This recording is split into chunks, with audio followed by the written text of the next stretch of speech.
Total గా father mother sister మీరే మూడు పాత్రలు త్రిపాత్ర అభినయం. అనేది నన్ను పిచ్చి టార్చర్ పెట్టేదాన్ని కదా, నువ్వు నన్ను ఇది లేవు ఇది నేర్చుకో అది నేర్చుకోవాలని. మళ్ళీ అసలు ఈ సెకండ్ ఇన్నింగ్స్ అన్నది ఎందుకు స్టార్ట్ అయిందండి? నేను అయితే హీరోయిన్ ఉందని తెలుసు నా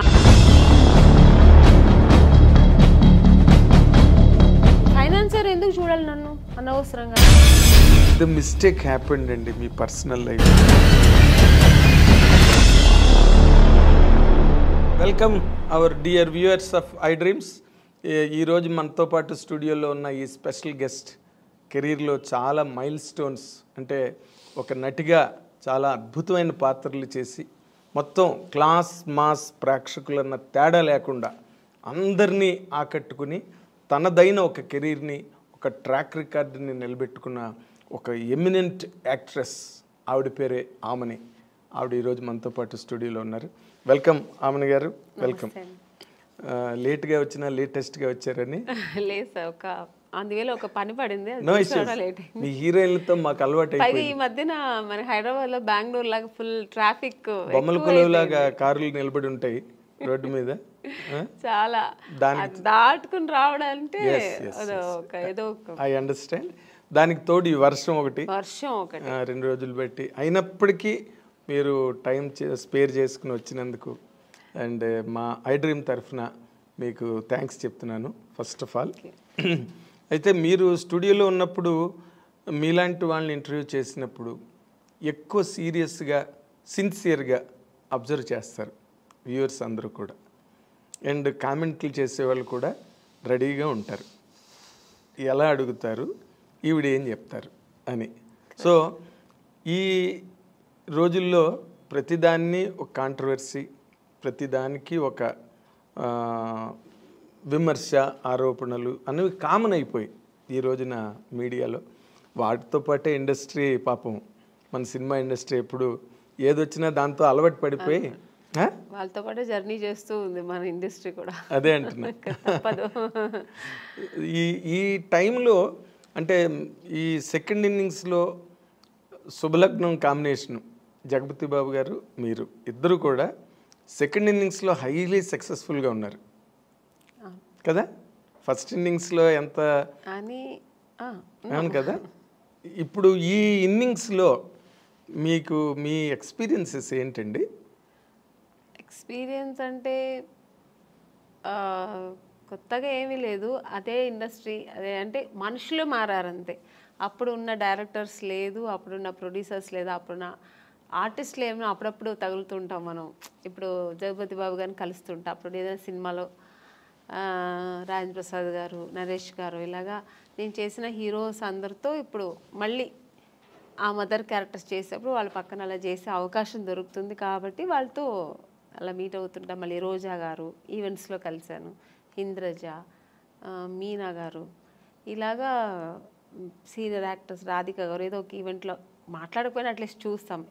ఇలా ఉంది తప్ప మిగతా ఏమి ఎక్స్పీరియన్స్ ఏముందంటే అప్పట్లో ఉన్న ఎక్స్పీరియన్స్ వేరు, ఇప్పుడు ఉన్న ఎక్స్పీరియన్స్ కాదు ఇది. ఇది కొత్తగా నేర్చుకోవాల్సిందని చాలా ఉంది ఇప్పుడు ఉన్న ఇండస్ట్రీలో. ఏంటి కొత్తగా అంటే అప్పట్లో మేము యాక్టింగ్ అనేది యాక్ట్ చేసి చూపించాలి. కొందరు డైరెక్టర్స్ న్యాచురల్ యాక్టింగ్, కొందరు డైరెక్టర్స్ కమర్షియల్గా నువ్వేం చేస్తావు అది అలా ఉండేది. ఇప్పుడు డైరెక్టర్స్ ఏంటంటే యాక్టింగ్ చేయదంటున్నారు, చాలా న్యాచురల్గా. అంటే ఇట్స్ గుడ్, బాగుంది. ఎందుకంటే ఓవర్ యాక్ట్ చేసి చేతులు ఇలా ఇలా అనేసి ఓవర్ డైలాగ్స్, పెద్ద పెద్ద డైలాగ్స్ అంతా లేదు ఇప్పుడు. చాలా స్వీట్ అండ్ షార్ట్ అండ్ స్వీట్గా చిన్న డైలాగు దాన్ని చక్కగా మన ఫేస్లో ఎక్స్ప్రెషన్స్తో చెప్పాలి ఇప్పుడు. అది నాకు కొత్త ఎక్స్పీరియన్స్. అంటే అప్పట్లో నేను ఒక బాపు గారు, కె విశ్వనాథ్ గారు సినిమాలో అలా ఎప్పుడో మనకు పండగ పబ్బాలు వచ్చినప్పుడు ఎలా మనకు కొత్త రకంగా ఉంటుందో అలాగే నాకు వాళ్ళ సినిమాలు చేసినప్పుడు మనకు అనిపిస్తుంది. రెగ్యులర్గా సినిమాలు వేరు, అవును. ఇప్పుడు మన బాబు గారు సినిమా చేసినప్పుడు ఒక స్పెషల్ ఉంటుంది, కె విశ్వనాథ్ గారు ఒక స్పెషల్ ఉంటుంది, కె రాఘవేంద్ర గారు, దాసరి నారాయణరావు గారు సినిమాలో ఇలా ఒక్కొక్కరు ఒక్కొక్క టేస్ట్ ఉంటుంది, ఒక్కొక్క స్కూల్ ఉంటుంది వాళ్ళకి. సో అవి నేర్చుకుంటుంటాం. ఇప్పుడు అలా కదా, ఆల్ డైరెక్టర్స్ ఇలా ఒకేలాగా ఇలాగే లేదు మేడం, ఇలాగే ఉండాలి. యాంగిల్స్ కూడా వాళ్ళు చూసారండి, ఇప్పుడున్న డైరెక్టర్స్ అందరూ ఒకేలాగే ఈ యాంగిల్స్ పెట్టడం, లాంగ్ షాట్ తీయడం, మళ్ళీ క్లోజప్ తీయడం, మళ్ళీ సేమ్ డైలాగ్ని సజెషన్ చేయడం. సో అది వాళ్ళు ఇప్పుడు అలా తీస్తారేమో మాకు తెలియదు, అంటే నాకు డైరెక్షన్ గురించి అవగాహన లేదు, నాకు నాలెడ్జ్ లేదు, బట్ తెలుస్తుంది నాకు ఓ రకంగా ఎక్స్పీరియన్స్. అందరూ ఒకే రకంగా ఇప్పుడు చేస్తుంటారు. మనకు అప్పట్లో వేరు, ఇప్పట్లో వేరు. చేసే ఆ డైరెక్షన్ కానీ, మేకింగ్ కానీ, కెమెరా మేకింగ్ కానీ, ఇవన్నీ మనకు ఆ లైటింగ్స్ కానీ ఇవన్నీ కొత్తగా ఉన్నాయి. సో ఇప్పుడు దీనికి అలవాటు పడిపోయాం. అంతేనా? అంతే. కాదు అంటే మామూలుగా అప్పటికి అదేలాగా మానిటర్ మాకు అప్పుడు లేదు. పర్ఫెక్షన్ మనం ముందే చేసుకోవాలి, అన్నీ ఆల్రెడీ మనం అన్నీ చేసుకుని టేక్ అన్నప్పుడు ఒక్క టేక్ ఎప్పుడైనా చాలా కష్టం, పెద్ద డైలాగ్స్ ఏదైనా కొంచెం ఎక్స్ప్రెషన్స్ కష్టం ఉన్నప్పుడు సెకండ్ టూ టేక్స్ అలా తీసుకున్నాం. చాలా రేరు ఆర్టిస్టులు అందరూ ఒక 4-5 టేక్స్ తీసుకోవడం అంటేనే మాకు నర్వస్ అయిపోతుంటుంది. రెండో టేక్ అనేప్పటికి అమ్మో బాబాయ్ ఏంటి రెండో టేక్ తీసుకున్నాం అండి. ఇప్పుడు అలా కాదు, అసలు వాళ్ళు రిహర్సల్ చూడట్లేదు. ఏ డైరెక్టర్ సరే రెడీ మేడం ఇచ్చారా ఓకే డైలాగ్ చూసుకున్నా ఆ టేక్ వెళ్ళిపోదాం మేడం అంటున్నా. అంటే మేము ముందు ప్రిపేర్ మేము అయిపోవాలి, లేదంటే ఏం తీస్తున్నారో మనకు తెలియదు. ఒకసారి చూసుకోవడం కానీ, మన ప్లేసెస్ ఎక్కడుంటాయి, మా యాంగిల్స్ ఎలా వస్తాయి, లైటింగ్ ఎలా పడుతుంది, ఇవన్నీ ఏమి ఇప్పుడు చూసుకోవట్లేదు. అంటే వాళ్ళకు కాన్ఫిడెంట్ బాగా వస్తుంది అని. సో మనం ఆర్టిస్ట్ అలా ఉండలేము. ముందే మనం వాళ్ళు ఏం చేస్తారో మనం తెలుసుకొని దానికి తగినట్టుగా. ఇప్పుడు అప్పుడు రిహార్సల్ ఎక్కువ ఉండేది, టేక్ తక్కువ ఉండేది. ఇప్పుడు టేక్లు ఎక్కువైపోయింది, రిహార్సలే ఉండట్లేదు. ఇప్పుడు టేక్ అంటే బాగా రాలేదు ఇంకో 1 more. ఎందుకంటే డిజిటల్ కదా, వాళ్ళకి ప్రాబ్లం లేదు, ప్రాబ్లం లేదు కదా, ఆ టెన్షన్స్ వాళ్ళకి లేదు. బట్ మాకేమనిపిస్తుంది, ఒక టేక్ రెండో టేక్ అప్పట్లో ఉన్న ఆర్టిస్టులు అందరికీను ఒకసారి అన్నీ పక్కా చూసుకొని ఒకే టేక్ చేసేయచ్చు కదా, మళ్ళీ ఎందుకు చేస్తారు? ఇప్పుడు ఒక ఎమోషనల్ అని మళ్ళీ చేస్తే రాదండి. అవును, పక్కా చూసుకొని ఒకసారి చేస్తేనే ఆ డెప్త్ ఒక్కసారి బాగుంటుంది, మళ్ళీ చేస్తే బాగుంటుంది. అది ఇప్పుడు వాళ్ళకి చెప్పి అర్థం చేయించాలా లేదో తెలియదు, కానీ కొంతమంది చెప్పేస్తారు. నేనైతే చెప్పను, వాళ్ళు చెప్తే మళ్ళీ ఇంకా చేయాల్సిందే. సో అలాగా ఈ డిఫరెన్సెస్ తప్ప నార్మల్గా అయితే బాగుంది ఇండస్ట్రీ, చాలా బాగుంది. అప్పటికంటే ఇప్పుడు బాగా ఆర్టిస్టులకి రెమ్యునేషన్ కానీ, వాళ్ళకి అన్నీ ఏమంటారు, అప్పుడు క్యారవాన్ ఉండేది కాదు, రెడీ అనే మార్నింగ్ 7 o'clock అంటే ఇంకెవరు పిలవాల్సిన అవసరం లేదు, మేము అందరూ ఆన్ ది స్పాట్లో ఉండాల్సిందే. ఇప్పుడు అలా కాదు, పిలిస్తేనే వస్తున్నారు ఆర్టిస్టులు, క్యారవాన్లో కూర్చుంటున్నారు, పిలవని వెళ్దాం ఎందుకు, ఇప్పుడు ముందే వెళ్ళి అక్కడ వెళ్ళి స్పాట్లో కూర్చో. ఇప్పుడు అలా అయింది ఇండస్ట్రీ. ఆ స్టైల్ అని కాదు, అంతే, అది ఇప్పుడు ఉన్న జనరేషన్ ట్రెండ్. ఎవరికి పర్వాలే, ఆర్టిస్ట్ పిలిస్తే వస్తారు, ఎందుకు వాళ్ళే చెప్తారు. కూర్చొని ఉంటే మేడం మీరు వెళ్ళి క్యారవాన్లో కూర్చొని మేడం మేము పిలుస్తామంటారు, వాళ్ళే అంటారు. అలాంటప్పుడు మనం ఏమి చేయలేము. మీకు ఒక రకంగా అది కంఫర్ట్ కదా, కంఫర్ట్, చాలా కంఫర్ట్. ఇప్పుడు అంటే నాకు ఎలా అంటే కంఫర్ట్ అంటే, ఇప్పుడు మనం చేస్తుంటే ఇంకో ఆర్టిస్ట్ చేస్తుంటే వాళ్ళు ఎలా చేస్తారో మేము అప్పుడు అబ్జర్వ్ చేసేవాళ్ళం. ఇప్పుడు మనది అయిపోయింది వెళ్ళి కూర్చుంటే ఇక్కడ ఏం జరుగుతుంది, నెక్స్ట్ సీన్ ఏమవుతుంది, ఇవన్నీ మనకు తెలియట్లేదు. అప్పట్లో అలా కాదు, మేము అందరూ స్పాట్లో ఉంటే. అప్పట్లో ఇప్పుడు శారద గారు ఉన్నారు, చేస్తుంటే ఆవిడ ఎక్స్ప్రెషన్స్ చూసేవాళ్ళం మేము. సో ఎక్స్పీరియన్స్ అయ్యేది. కాసేపు కూర్చొని మాట్లాడితే వాళ్ళ ఎక్స్పీరియన్స్ మనతో చెప్పుకునేవాళ్ళు. నాగేశ్వరరావు గారితో అంతా కూర్చుంటే అసలు ఆ స్పాట్లోంచి లేచి వెళ్ళేవాళ్ళం కాదు, వాళ్ళ ఎక్స్పీరియన్స్ అంతా చెప్పేవాళ్ళు అనమాట.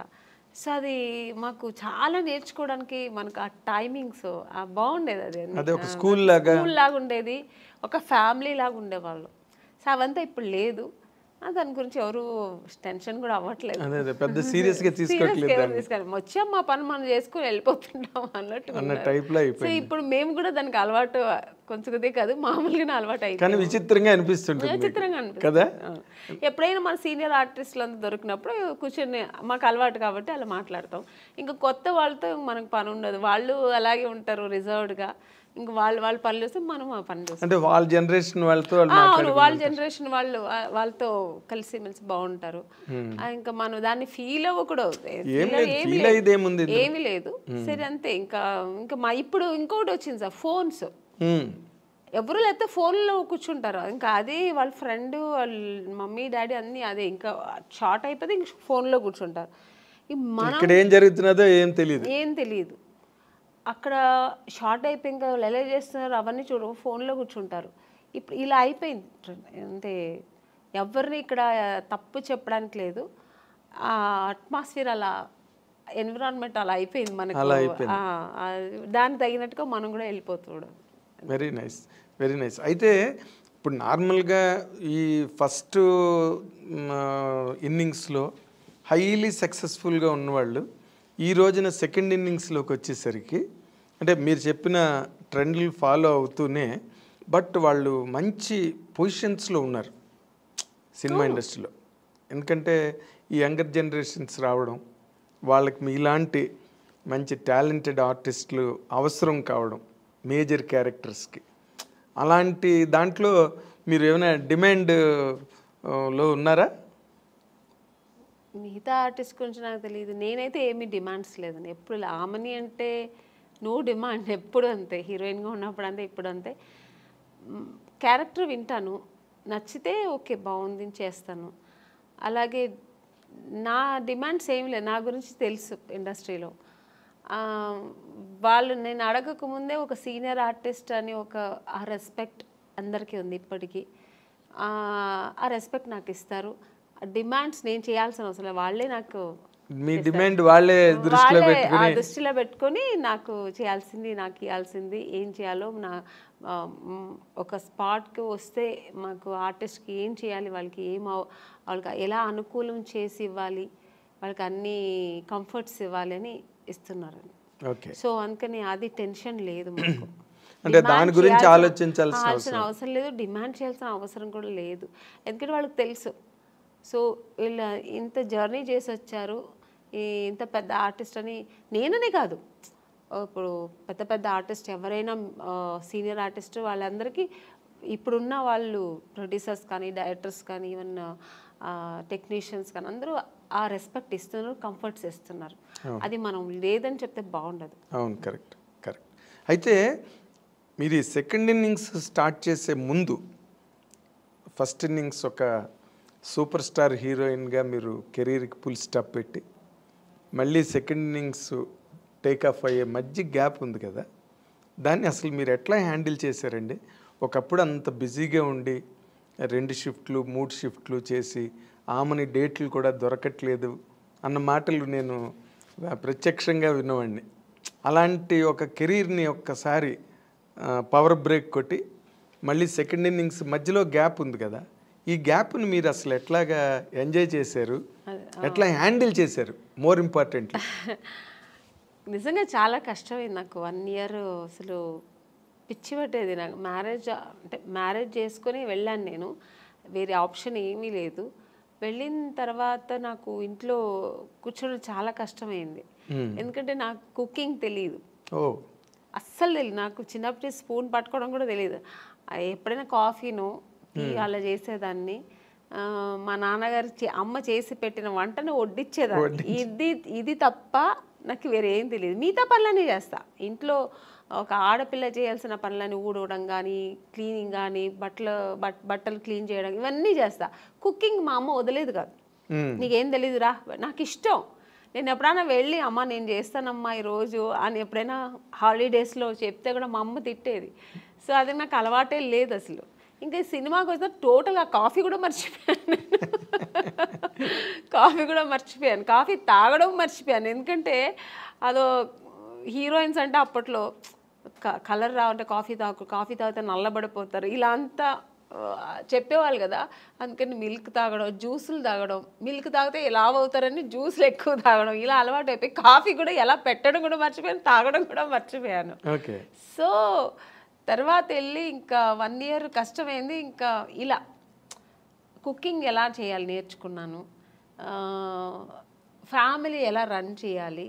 ఇంకా ఆ టెన్షన్స్ వేరు కదా, ఫ్యామిలీ టెన్షన్స్. అది ఫుల్ టైం జాబ్ అది. మనకి ఇలా ఏం టైం ఉండదు. ఇక 6 o'clock ప్యాకప్ అయితే రిలాక్స్ అవ్వడం ఏమి ఉండదు, ఎప్పుడు బిజీ, అది టెన్షన్స్ ఎప్పుడు ఉండదు. సో అవన్నీ నేర్చుకోవడం, లైఫ్ అనేది ఏం నేర్చుకోవాలి అవన్నీ ఆఫ్టర్ మ్యారేజ్ చాలా నేను నేర్చుకున్నాను. మా సిస్టర్స్ అంతా ఇంకా అప్పుడు పెళ్లి కాలేదు, చదువుకుంటున్నారు. సో వాళ్ళ లైఫ్ అంతా ఎలా వాళ్ళు సెటిల్ చేయడం, వాళ్ళకి పెళ్ళిళ్ళు చేయడం, ఇవన్నీ బాధ్యత మీదేనండి. అన్నీ నేను ఇంట్లో పెద్ద కాబట్టి మా బ్రదర్కి మ్యారేజ్ చేశాను, మా సిస్టర్కి మ్యారేజ్ చేశాను. సో ఇవన్నీ నాకు ఫుల్ బిజీ. మీరు చెప్పినట్టు 24 hours బిజీ ఉండేదాన్ని. అసలు అప్పుడు కూడా నిద్ర ఉండేది కాదు నాకు. మా సిస్టర్స్ చదవలేదంటే మార్నింగ్ 4 o'clock లేపి చదువు కూర్చొని అని, నేను ఒక టీచర్ లా కూర్చొని, నేను చెప్పేవాడిని కాదు, నేను కూర్చుంటా నువ్వు చదువు అనేదాన్ని. సో ఇలా బిజీ అయ్యాను కాబట్టి నాకు అందులో 1 year కష్టమైంది, తర్వాత అలవాటు అయిపోయింది, ఆ లైఫ్ అలవాటు అయిపోయింది. తర్వాత బాగుంది కూడా లైఫ్ అనుకున్నాను. ఇది కూడా ఒక ఇంట్లోనే. సో హ్యాపీగా ఎక్కడన్నా నాకు మామూలుగా బయట వెళ్ళడం అంత పెద్ద ఇంట్రెస్ట్ లేదండి. పార్టీలు, పబ్బులు అని వెళ్తారు కదా, నాకు అది లేదు. నాకు ఇంట్లో ఉంటే ఫ్యామిలీ చూసుకోవడం, ఎలాగో ఒక 3-4 hours దేవుడు ఇంట్లోనే గడిపేస్తా. నాకు పూజలు అవన్నీ చాలా ఇష్టం, దేవుడు నమ్మకం ఎక్కువ. సో అక్కడ సగం నాకు టైం. రేపు దేవుడికి ఏ పువ్వులు కొనాలి, ఎంత పువ్వులు కొనాలి, ఎక్కడ కొనాలి, ఇలా ఉంటుంది నాకు. ఈ ఆలోచనలు ఎక్కువ. రేపు ఏంటి ఏకాదశ, రేపు ఏం పూజ చేద్దాం, రేపు ఫాస్టింగ్ ఉందామా, సో ఈ ఆలోచనలు ఉంటాయి. పిల్లలకి ఏం డ్రెస్ కొనాలి, మా సిస్టర్స్ అయినా కూడా వాళ్ళకి నేనే వెళ్ళి పర్చేస్ చేసేదాన్ని, షాపింగ్ చేసేదాన్ని. సో ఇలా బిజీ ఉండేదాన్ని. ఓకే.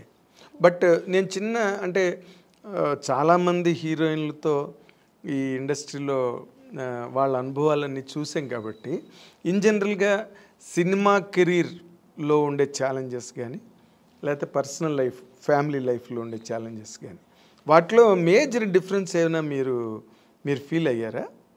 అంటే కెరీర్లో కొన్ని ఛాలెంజెస్ ఉంటాయి, అలాగే ఫ్యామిలీ లైఫ్ వాటిని మెయింటైన్ చేయడం, బ్యాలెన్స్ చేసుకోవడం, ఆ ఎమోషన్స్ని మేనేజ్ చేసుకోవడం, ఇవన్నీ కూడా ఛాలెంజెస్సేగా.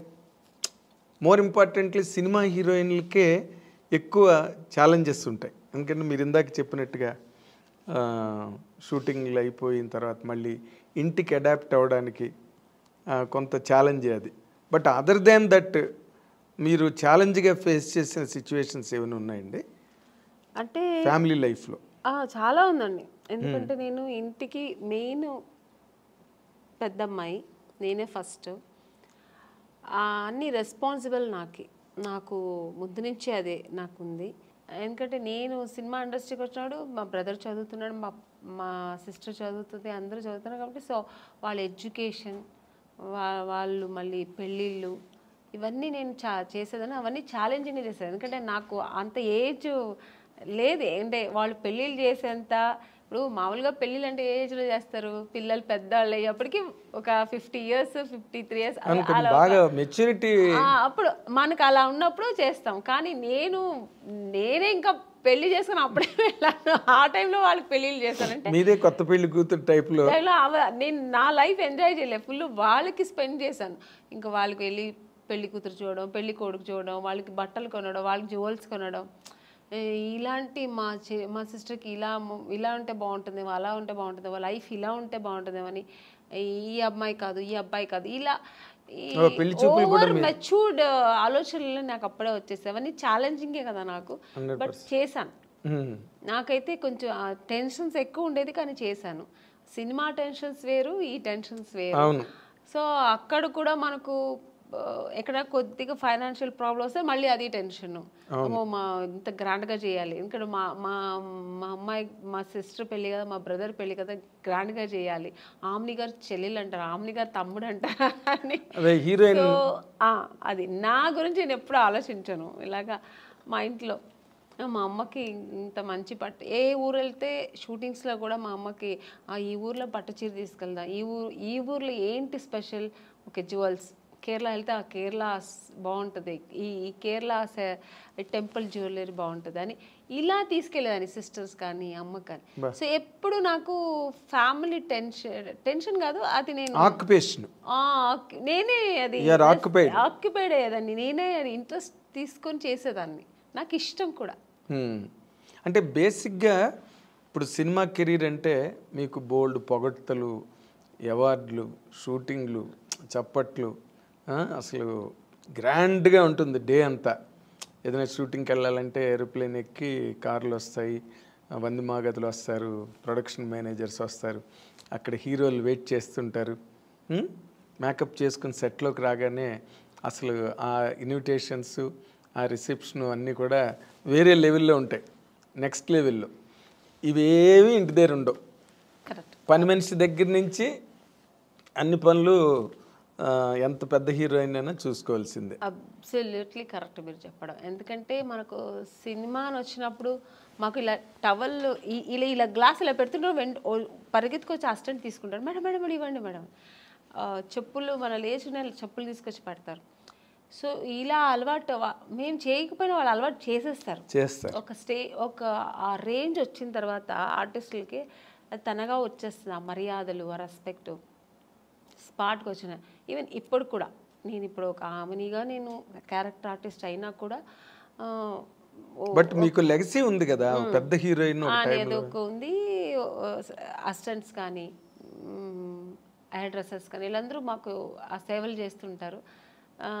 నాకు చాలా అంటే చేయించుకోవడం ఒకలా ఉన్నా కూడా తప్పదు, ఇక్కడ చేయాలి, చేయించుకోవాల్సి వస్తుంది. ఎందుకంటే నేను వెళ్ళి చేస్తే కూడా వాళ్ళు వదలరు. మేడం మేడం మీరెందుకు మేడం తీసుకొస్తారు, నా చేతికి ఇవ్వండి ఫోను అని, ఆ ఫోన్ కూడా లాగేసుకుంటారు. ఆ ప్రైవసీ కూడా నాకు వదలరు. ఫోన్ నేను మాట్లాడాలమ్మా, నాకు కావాలన్నా కూడా పర్వాలేదు మేడం నేను పెట్టుకుంటాను, ఫోన్ వస్తే ఇస్తానంటారు. సో అలా ఉంటుంది. ఇంట్లో అలా లేదు, టోటల్ డిఫరెంట్.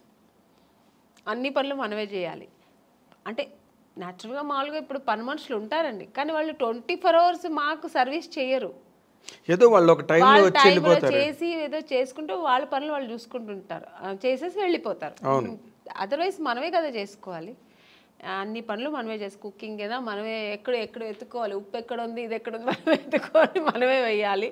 మనకు శారీస్ రేపు పార్టీకి వెళ్ళే ఏదో ఒక పెళ్ళికి వెళ్తున్నాం అనుకోండి, అమ్మో రేపుకి ఏం జ్యువెలరీ ఏ సారీ అన్నీ మనమే ఎత్తి పెట్టుకోవాలి.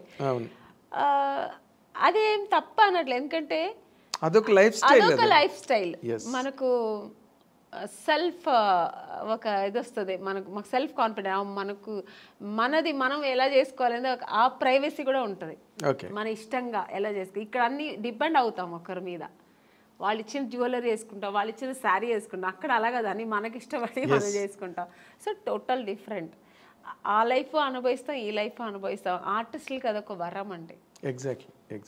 తర్వాత ఇంకొక ముఖ్యమైన పాయింట్ ఏంటంటే, మీరు సినిమా హీరోయిన్లుగా వచ్చి ఒక రేంజ్ వచ్చి ఇన్కమ్, ఎర్నింగ్స్, సినిమాకి రెమ్యునరేషన్స్ పెరుగుతూ ఉంటాయి. అవన్నీ కూడా ఫైనాన్షియల్గా చాలా ఒక ఫ్లో, ఆగని ఫ్లో ఉంటుంది సినిమా కెరీర్లో. ఫ్యామిలీ లైఫ్లో అది కంట్రోల్ అయిపోతుంది.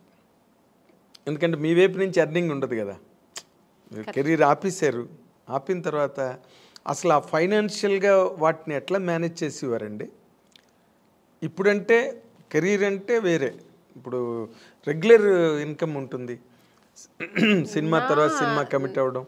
నాకు ఎందుకంటే నాకు బై బర్త్ నా అలవాట్లు ఏంటంటే అండి, నేను ఎక్కువ విచ్చలవిడిగా ఎప్పుడు ఖర్చు పెట్టాను చిన్నప్పటి నుంచి.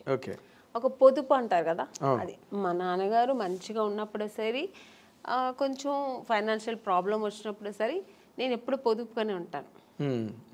మా సిస్టర్ మా బ్రదర్ అంతా కొంచెం డిఫరెన్స్. అంటే శుభలగ్నంలో క్యారెక్టర్ లా కాదు, ఆపోజిట్ క్యారెక్టర్, చాలా డిఫరెంట్ ఉంటాను నేను అన్ని విషయాల్లో. ఇంట్లో ఏదైనా ఒకటి కావాలన్నా, ఒక వస్తువు కావాలన్నా అది నాకు కొనేయాలి. ఒకరి ఇంటికి వెళ్ళాను అనుకోండి, వాళ్ళ ఇంట్లో చూసానంటే మన ఇంట్లో ఇది లేదు కదా నేను కొనేయాలని నెక్స్ట్ అది నేను టార్గెట్ పెట్టుకుంటాను.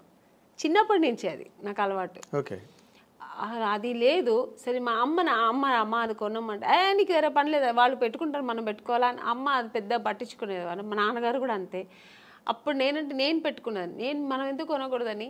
అమ్మ నాన్నగారు ఏదైనా మనకు ప్యాకెట్ మనీ లేదంటే ఎప్పుడైనా షాపింగ్కి వెళ్ళడం మిగిలితే డబ్బులు ఇస్తారు కదా, ఆ డబ్బులు పొదుపు చేసి అది కొనేదాకా నాకు నిద్ర పట్టేది కాదు. అలా చిన్నప్పటి నుంచి నేనే రెస్పాన్సిబుల్ తీసుకునేదాన్ని. ఇప్పుడు మా అమ్మకే ఒక మంచి శారీ కొనాలన్నా నాకు అది కొనేయాలంతే. మా నాన్నగారికి ఏదైనా గిఫ్ట్ ఇవ్వాలా నేను చేసేయాలి. అలా ఒక చిన్నప్పటి నుంచి నేనే ఆ రెస్పాన్సిబుల్ ఎక్కువ తీసుకున్నాను. ఆ వాంటెడ్గా నేనే వాలంటరీగా నేనే వీళ్ళందరికీ చెయ్యాలి, నేనే పెట్టాలి. ఇల్లు క్లీన్గా ఉండాలి. మార్నింగ్ లేచానంటే ఇల్లు ఫస్ట్ నీట్గా ఉండాలి. వీళ్ళు చేస్తే అంతా ఓసిడి అంతా ఉండదండి. చిన్న చిన్న విషయాలకి చేయి గడగడం, ఇది తీసి అక్కడే పెట్టాలి ఇక్కడ అంత లేదు. ఒక ఇంట్లో ఎంటర్ అయినప్పుడు డీసెంట్గా నీట్గా ఉండాలి. ఇల్లు అనిన తర్వాత మరీ అంత అంటే అది ఇల్లులాగా ఉండదు. ఇప్పుడు పిల్లలు పెద్దలు ఇంట్లో గీకుతారు అన్ని ఆ ఏజ్లో నుండి చేస్తారు. వాళ్ళు చేయకూడదు, ఇలా పెట్టకూడదు, మరి అంత ఓవర్ నేను అంత స్ట్రిక్ట్గా ఉండను. అంత మరి డిసిప్లిన్ ఉండాలంతే. అలాగే నీట్గా ఇల్లు అంటే ఇల్లులా ఉండాలి. కొంచెం అది ఎక్కడ నేర్చుకున్నా మా నాన్నగారు. ఒక వస్తువు పెడితే మా నాన్నగారు మళ్ళీ కళ్ళు మూసుకొని మళ్ళీ అక్కడ చేయి పెడితే దొరకాలి. మా నాన్నగారికి దొరకలని టెన్షన్ అయిపోయారు. ఇక్కడ పెట్టాను ఎవరు తీశారు అని ఫుల్ అరిచేవారు అనమాట. అది తప్పు కూడా మా బ్రదరే తీసుంటాడు, నేను తీయను. ఎందుకంటే మా నాన్నగారు తెలిసి వాడిని తిట్టేవారు, ఎందుకులా తీసామని అడిగేవారు. ఇలాగా అప్పుడు నేర్చుకున్నాను. అది చిన్నప్పటి నుంచి నాకు అది కొంచెం వచ్చింది. ఇప్పుడు ఆ వస్తువులు అంటే అక్కడే పెట్టాలి, మళ్ళీ మనం వెతికే ఉండకూడదు, అక్కడే వెళ్ళి మనకు ఈజీగా తీసుకునేట్టుగా. సో ఇలాంటి కొంచెం డిసిప్లిన్స్, కొంచెం ఇల్లు నీట్గా ఉండాలి. ఆ నీట్నెస్ మా ఇంట్లో అందరికీ ఉంది. మా ఇంట్లో మా అమ్మ మా తరతరాంతరం నాకు తెలిసి మా నాన్నగారి సైడ్ కానీ మా అమ్మగారి సైడ్ కానీ కొంచెం ఎక్కువ నీట్నెస్ అనేది, ఓసిడి అంత లేదు, నీట్. అంటే కొంతమంది లేడీస్ ఉంటారు, అమ్మో అది కడిగిందే కడిగి సర్దిందే సర్ది, అది చాలా చిరాకండి. అంత ఉండదు, ఎందుకంటే టైం అంతా దానికి సరిపోతుంది. మళ్ళీ మనకు వేరే ఆలోచన ఉండదు. ఇంకా అంత ఓవర్గా కూడా ఉండను నేను. చేసే పనులు చెయ్యాలి, ఆఫ్టర్ అంతా ఫినిష్ అవుతుంది మళ్ళీ నీట్గా పెట్టాలి. ఇప్పుడు కిచెన్ ఉందండి, పని అయిపోయిందా తర్వాత అంతా నీట్గా ఉండాలి. ఆ కిచెన్ ఎవరైనా వచ్చి చూసినాడు ఏంటి ఇలా పెట్టుకున్నారు కిచెన్ అనకూడదు. నాకు ఆ నీట్నెస్ ఉండాలి. మళ్ళీ అది వెంటనే క్లీన్ చేసేసాలి అంతే. మళ్ళీ అది ఎప్పుడు తుడుస్తూ ఉండాలి, కడుగుతూ ఉండాలి, చేయి కడుగుతూ ఉండాలి, ఇది ముట్ట ఉంటే అయిపోయి చేయి, అలా అంతా ఏం లేదు. ఓకే. అయితే ఇప్పుడు మీరు ఇందాక చెప్పిన దాంట్లో బ్రదర్ మ్యారేజ్ మీరే చేశారు, సిస్టర్స్ మ్యారేజ్ మీరే చేశారు, వాళ్ళకి నగలు కొనాలన్నా చీరలు కొనాలన్నా అంతా మీ డబ్బే. ఇప్పుడు వాళ్ళ పిల్లలు పుట్టిన తర్వాత వాళ్ళ పేర్లు కూడా నేనే పెట్టానండి. నన్నే అడిగారు, అక్క ఏం పేరు పెడతావు నువ్వు సెలెక్ట్ చేయనేవారు. ఈ టెన్షన్స్ అన్ని నాకే పెట్టేవారు అన్నమాట. ఇవన్నీ ఒక ఎత్తు అయితే, ఇందాక మీరు చెప్పినట్టు మీరు పొదుపు ఆదాయం చేసి దోబరా చేయకుండా డబ్బుని మీ కెరీర్లో స్టిల్ ఎప్పుడు ఇప్పుడే కాదు, ముందు చిన్నప్పటి నుంచి నాకు అది అలవాటు. కాబట్టి నేను ఆఫ్టర్ హీరోయిన్ అయిన తర్వాత కూడా విచ్చలవిడిగా నేను ఎప్పుడు డబ్బు వచ్చేసింది కదా అని ఎప్పుడు నేను అలా ఖర్చు పెట్టలేదు. సో ఎప్పుడు పొదుపుగానే పెట్టేదాన్ని. మరి ఆ డబ్బంతా మరి వీళ్ళందరికీ ఖర్చు అయింది కదా, వాళ్ళు ఖర్చు పెట్టాలి కదండి. మరి దేనికి పెట్టాలో దానికి పెట్టాలి కదా. నాకేంటంటే ఒకటి, నాకు చిన్నప్పుడు స్విమ్మింగ్ నేర్చుకోవాలని ఇష్టం, స్విమ్మింగ్ చేయాలని, కానీ నేర్చుకోలేదు. ఎందుకంటే మా ఇంట్లో మా అమ్మ నాన్న వాళ్ళకి అవకాశం ఉంది కానీ చేయడానికి వాళ్ళకి తెలియదు. మా అమ్మకి మా నాన్నగారికి స్విమ్మింగ్, మా నాన్నగైతే మరీ ఆర్థోడాక్స్, నన్ను స్విమ్మింగ్ పంపించాలి ఇలాంటి చదువుతావా తర్వాత అయిపోయింది మ్యారేజ్, ఆ మెంటాలిటీ మా నాన్నగారు. మా అమ్మగారికి తెలియదు అవన్నీ చెయ్యాలి, పిల్లలు ఫ్యూచర్కి ఇలా ఉండాలి, ఇవన్నీ నేర్చుకుంటే అమ్మాయిలు కూడా మన అబ్బాయిలు మా బ్రదర్ వాడు అబ్బాయి కాబట్టి బయట వెళ్ళి వాడు అన్నీ నేర్చుకున్నాడు, నేను అలా వెళ్ళలేదు. ఒక సినీ ఇండస్ట్రీకి వచ్చినప్పుడు స్విమ్మింగ్ తెలుసా లేదు, తెలియదు, హార్స్ రైడింగ్ తెలియదు. ఇవన్నీ నాకేంటంటే ఇవన్నీ ప్రాబ్లమ్స్ అయ్యాయండి కెరీర్లో. అవునండి. ఇప్పుడు కొన్ని సినిమాలకి నేను ఇవన్నీ తమిళ సినిమాలో ఫేస్ చేసాను. వాళ్ళు ఫస్ట్ వెళ్ళిన మీకు హార్స్ రైడింగ్ తెలుసా, ఈ సినిమాలో ఒక హార్స్ రైడింగ్ ఉంది మీకు తెలుసా అంటే తెలియదు సార్. ఓకే, దీనివల్ల సినిమాలు నాకు అవకాశం లేకుండా పోయిన ఎన్నో ఇవి సంఘటనలు కూడా జరిగింది నాకు. స్విమ్మింగ్ అయ్యో స్విమ్ సూట్ పోడను మేడం, స్విమ్ సూట్ వేసుకోవాలండి మేడం, కాదు స్విమ్ సూట్ వేసుకోవాలి అమ్మాయి, 2 pieces వేసుకోవాలి లేదా సింగిల్ ఇలా స్విమ్మింగ్ రాదా అంటే ఆ సినిమా లేదు, అయిపోయింది. అమ్మో స్విమ్మింగ్ నేర్చుకున్నందుకు ఇలా అయిందా. పైగా ఇంకొక ఎక్స్పీరియన్స్ ఏంటంటే కొన్ని విషయాలు కొంతమంది నా ఫ్రెండ్ సర్కిల్లో స్విమ్ తెలియకుండా నా ఫ్రెండ్ సర్కిల్ చాలామంది చనిపోయాడు. ఎక్కడో ఇప్పుడు వెళ్తారు ఒక టెంపుల్కు లేదంటే ఎక్కడో ఎక్స్కర్షన్ వెళ్ళినప్పుడు ఆ వాటర్లో పడి స్విమ్ తెలియకుండా చనిపోవడం, ఇవన్నీ నేను కొన్ని చూశాను అన్నమాట. అప్పుడు నాకు ఒక భయం వచ్చింది, మనం నేర్చుకుంటే బాగుంటుంది, ఇవన్నీ జనరల్గా ఇవన్నీ నేర్చుకుంటే మనకు మంచిది కదా అని. అప్పుడు నేను మా బ్రదర్ వాడే నేర్చుకున్నాడు, టాలెంట్ మా బ్రదర్. మీ పేరెంట్స్ ఆలోచన అది కాదు, ఆలోచన లేదు, చదువుకున్నంత కాలం చదువుకోవడం, తర్వాత మ్యారేజ్ చేసుకోవడం, అంతే. ఇందులో స్విమ్మింగ్లు కత్తి ఫైటింగ్లు గుర్రాలు వాళ్ళ ప్లానింగ్ లో లేదు. మా నాన్నగారికి లేడీస్ అంటే ఇలాగే ఉండాలి, అయిపోయిందా పెళ్ళి అయిపోయి సెటిల్ అయిపో, పిల్లలు కనుక్కొని ఒక ఫ్యామిలీ హోమ్లీగా ఉండాలి. మా అమ్మగారు అంతే, మా నాన్నగారు ఏం చెప్తే అదే మా అమ్మగారికి ఎక్స్ట్రా నాలెడ్జ్ ఏమి ఉండదు, ఓల్డ్ టైమర్స్ అలాగే ఉండాలి. అందుకని నాకేంటంటే నేను నేర్చుకోలేదు, మా సిస్టర్ నేర్చుకో, మా బ్రదర్ అయితే వాడే అన్నీ, వాడికి చెప్పాను ఓవర్ టాలెంట్, వాడు వెళ్ళి వాడికి ఏదైనా నేర్చుకుంటే వాడే వెళ్ళి చేసేవాడు. వాడు మగపిల్ల వాళ్ళు ఏం అనేవారు కాదు మా ఇంట్లో, నేర్చుకుంటా ఓకే నన్ను వెళ్తావా వెళ్ళి నేర్చుకునేవారు. మా సిస్టర్కి నేను నేర్పించా, మా ఇద్దరు సిస్టర్కి జిమ్నాస్టిక్స్, నాకేమేమి ఇష్టమో వాళ్ళ మీద చెయ్యండి అని చెప్పి నేను వాళ్ళని ఫోర్స్ చేసేదాన్ని. వాళ్ళు మార్నింగ్ పొద్దున మా స్విమ్మింగ్, మా అక్క పొద్దున్న 5 o'clock స్విమ్మింగ్ ఏందక్క నాకు తెలియదు, వెళ్ళు నేను డబ్బులు కట్టేసాను వెళ్ళు స్విమ్మింగ్. ఈరోజు వాళ్ళకి ఎంత అంత హ్యాపీ. మరి వాటి వల్ల వాళ్ళకి ఏమైనా ఉపయోగం జరిగిందండి? అవునండి, ఇప్పుడు ఒక స్విమ్మింగ్ తెలుసా అంటే సినిమా కెరీర్ లేదండి, సినిమా కోసం అన్న అవసరం. ఇప్పుడు స్విమ్మింగ్ సినిమాకనే కాదు కదండి, ఒక ప్లేస్కి వెళ్తాము అందరూ స్విమ్ చేస్తారంటే దాంట్లో మనం వెళ్ళి నాకు స్విమ్ తెలుసు అంటే ఎంత గర్వంగా ఉంటుంది కదా. అంటే సినిమా ఇష్టం కాబట్టి దాన్ని ఎక్కువ ఎంకరేజ్ చేశారు. జిమ్నాస్టిక్, మా సిస్టర్కి జిమ్నాస్టిక్, పియానో, మ్యూజిక్ అవగాహన ఉండాలి, ఇవన్నీ తెలియాలి వాళ్ళకి, జనరల్ నాలెడ్జ్ ఇవన్నీ తెలియాలని నేను అవన్నీ వాళ్ళకి నేర్పించి పంపించేదాన్ని. చదువు ఒక్కటే కాదు, ఇవి కూడా నేర్చుకోవాలి. బట్ టోటల్ గా ఫాదరు మదరు సిస్టర్ మీరే 3 పాత్రలు, త్రిపాత్ర అభినయం సినిమాల్లో చేయలేదు. కానీ నన్ను పిచ్చి టార్చర్ పెట్టేదాన్ని కదా, నువ్వు నన్ను ఇది లేవు ఇది నేర్చుకో అది నేర్చుకో అని అంటుంటది ఇప్పుడు కూడా. అదే మీరు సినిమా కెరీర్ లో చెయ్యండి, ఫ్యామిలీ కెరీర్ లో చేశాను, త్రిబుల్ రోల్ అన్ని చేశాను. వాళ్ళందరూ అలాగే, అప్పుడు వాళ్ళకి కష్టం అనిపించవచ్చు కానీ ఇప్పుడు వాళ్ళు హ్యాపీగా ఫీల్ అవుతారు. అవన్నీ మా ఒక తల్లి స్థానంలో నాకు అన్నీ చేసింది మా అక్క అని ఇప్పుడు వాళ్ళు ఫీల్ అవుతుంటారు. ఓకే, ఇప్పుడు ఈ సంతృప్తేనా వాళ్ళ వైపు నుంచి మీకు ఏమైనా అంటే మీరు నార్మల్గా ఎప్పుడైనా ఫైనాన్షియల్ క్రంచ్ వచ్చినప్పుడు కానీ లేకపోతే ఎప్పుడైనా అటువంటి ఇబ్బంది ఎప్పుడైనా మీకు కలిగినప్పుడు వాళ్ళు మీకు సపోర్ట్గా ఉన్నారండి ఆ టైంలో? సపోర్ట్ అంటే నాకు దేవుడు ఒక పరిస్థితి ఇవ్వలేదండి భగవంతుడు నాకు. బట్ అలాంటి పరిస్థితి చేస్తారండి, అలాంటి పిల్లలే వాళ్ళు, మా సిస్టర్స్ కానీ మా బ్రదర్ కానీ నాకు ఎప్పుడు బ్యాక్ ఉంటారు. నేను ఉన్నాను కదా నీకెందుకు, ఏమైనా అయితే నేను చూసుకుంటా అన్నట్టుగా మా బ్రదర్ కానీ ఇప్పుడు మా బ్రదర్ ఇప్పుడు ఏముంటాను. ఎందుకంటే నాకు కొంచెం లేట్గా పిల్లలు అయ్యారు, చిన్న పిల్లలు ఇప్పుడు నాకు ఎప్పుడైనా హెల్త్ ఇష్యూస్ వస్తే కూడా నేను వాటితో షేర్ చేస్తుంటా, ఏందో నాకు భయంగా ఉంది ఇలాగా అలాగా, ఫ్లైట్లో వెళ్తుంటే ఏదో సౌండ్స్ వస్తుంది నాకు భయం వస్తుంది అంటూ చాలు, ఏం భయపడవద్దు, నేను దేవుడి దగ్గర ప్రార్థన చేస్తాను, ప్రేయర్ చేస్తాను, నా ఆయుష్ కూడా నీకు ఇవ్వాలనుకుంటా. ఎందుకంటే వాడి పిల్లలు వాళ్ళు తొందర పెళ్ళైపోయి వాళ్ళ పిల్లలతో పెద్దవాళ్ళు అయిపోయి సెటిల్ అయిపోయారు. సో వాళ్ళందరినీ సెటిల్ చేసే తర్వాత అంటే మ్యారేజ్ చేసుకున్నా నాకు పిల్లలు లేట్గా అయ్యారు అన్నమాట. సో అందుకని సో అంతా ఒక మంచి మనసు, మా బ్రదర్ కానీ మా సిస్టర్స్ కానీ వాళ్ళందరూ, మా సిస్టర్ నేనున్నాను కదక్క నువ్వు ఎందుకు బాధపడతావు, నేను చూసుకుంటాను నీ పిల్లల్ని అంటారు. So nice. అదే మీరు మీ పిల్లల్ని కూడా లాస్ట్ టైం ఎప్పుడు మనం అనుకున్నప్పుడు కూడా పిల్లలు ఎగ్జామ్స్ అవుతున్నాయండి అయిన తర్వాత నేను వస్తాను చెప్పాను, ఐ రిమెంబర్. అంటే అంత కనెక్టెడ్గా సినిమా కెరీర్లో ఉండడం కష్టం. నార్మల్గా అయితే. అవును బట్ నేను అనుకున్నప్పుడు అనమాట మీరు బాగా మంచి హోమ్ బర్డ్ మీరని. అవును. మొన్న ఎప్పుడు కూడా రోజా గారు దేనికి ఫోన్ చేశారు, అంటే ఏదో ఒక విషయాన్ని ఫోన్ చేసినప్పుడు ఏం చేస్తున్నా ఆమెని అంటే ఇప్పుడే స్కూల్కి వెళ్ళొచ్చాను పిల్లలు అంటే 100% హౌస్ వైఫ్ అనమాట. అవును అంటే తను మంచి వీరవనిత కదా అవును. మన రోజా.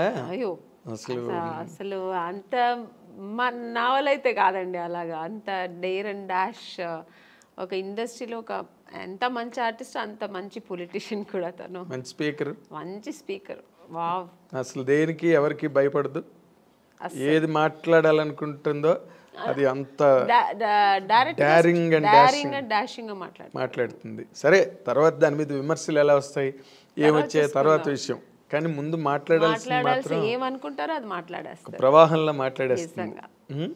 అయితే మీ ఇందాక coming back to the point, ఇప్పుడు మీరు అంత ఫ్యామిలీ లైఫ్లో అంత ఆక్యుపైడ్గా మీరు అంత నిండా మునిగిపోయి అందులో మళ్ళీ అసలు ఈ సెకండ్ ఇన్నింగ్స్ అన్నది ఎందుకు స్టార్ట్ అయిందండి? అంటే ఫర్ వాంట్ ఆఫ్ ఎర్నింగ్స్ కాదండి, యాక్చువల్గా నాకు సినిమా ఇండస్ట్రీ చాలా ఇష్టపడి వచ్చాను. అవును, ఇంట్లో అందరితో ఫైటింగ్ చేసి నేను అయితే హీరోయిన్ అయితే లేకపోతే చనిపోతానన్న ఆ లెవెల్స్కి వెళ్ళాను నేను అనమాట అప్పట్లోనే. సో అంత ప్రతిఘటన ఎందుకు వచ్చిందండి? నాకు ఏంటి హీరోయిన్ కాకపోతే నేను చనిపోతాను అన్నంత. అంతే, ఫస్ట్ వచ్చి నేను అవ్వాలనేది ఫస్ట్ వచ్చి ఇష్టం అండి, ప్యాషన్. చిన్నప్పటి నుంచి నాకు ఊహ తెలిసినప్పటి నుంచి నేను సినిమాలో చేయాలి నేను ఒక ఆర్టిస్ట్ అవ్వాలి, హీరోయిన్ అవుతానా లేదా ఆర్టిస్ట్ అవ్వాలి. తర్వాత ఒక ఏజ్ వచ్చినప్పుడు నేను హీరోయిన్స్ అంతా రాధా గారు, శ్రీదేవి గారు, జయప్రద గారు, జయసుధ గారు వాళ్ళ సినిమాలను చూసేవాళ్ళు కదా, విజయశాంతి గారు ఆ ఫైట్, ఆ ప్రతిఘటన సినిమా అంతా చూసినప్పుడు నేను కూడా ఇలా చేయాలి, ఆ రోల్ మోడల్ వీళ్ళందరూ నాకు సో ఇలా నేను చేయాలి, హీరోయిన్గానే చేయాలి, హీరోయిన్ అయితేనే ఇవన్నీ చేయగలుగుతాం. సో అక్కడి నుంచి అది స్టార్ట్ అయింది. ఇండస్ట్రీకి వచ్చి ట్రై చేసినప్పుడు ఫెయిల్యూర్ వెళ్ళినప్పుడు మనం ఏమనుకుంటాం, మేము అందంగా ఉన్నాము, మాకు అన్నీ తెలుసు, వెళ్ళిన వెంటనే రామ్మ నువ్వు ఈ సినిమాలో నువ్వే హీరోయిన్ అని రెడ్ కార్పెట్ వేసి వెంటనే ఇచ్చేస్తారా అనే ఒక ఊహలో వస్తాం. నేనే కదా, అందరూ వచ్చేవాళ్ళు అలాగే వస్తారు. సో ఒక డ్రీమ్తో వచ్చినప్పుడు ఇక్కడ వచ్చిన తర్వాత ఇప్పుడు ఒక మౌంటైన్ ఉందండి, అది దూరం నుంచి చూస్తే అది చాలా అందంగా ఉంటుంది, దగ్గర వెళ్ళిన తర్వాత ఎన్ని రాళ్ళు ఉన్నాయి, ఎన్ని ముళ్ళు ఉంటాయి, దాన్ని అక్కడ ఎక్కడానికి ఎంత కష్టం ఉంటుందనే తర్వాత తెలుస్తుంది. అది దూరపు కొండలు నునుపు అంటారు కదా, అలాగే నాకు కూడా నేను అలా అనుకుని వచ్చాను. తర్వాత ఇక్కడ వచ్చిన తర్వాత అంత ఈజీ కాదు అనిపించింది. ఇప్పుడైనా మనకి ఇండస్ట్రీ చాలా ప్లాట్ఫామ్స్ ఉంది.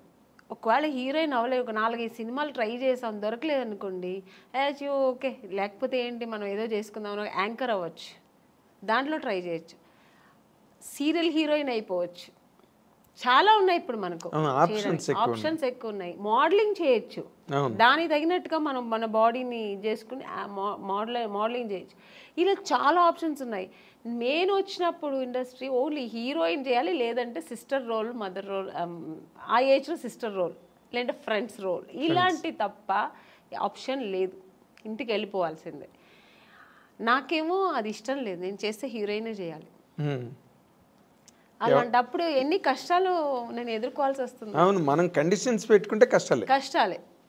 సో అది అప్పుడు అసలు ఎక్కువ కష్టాలు ఫేస్ చేశారండి బిగినింగ్ లో?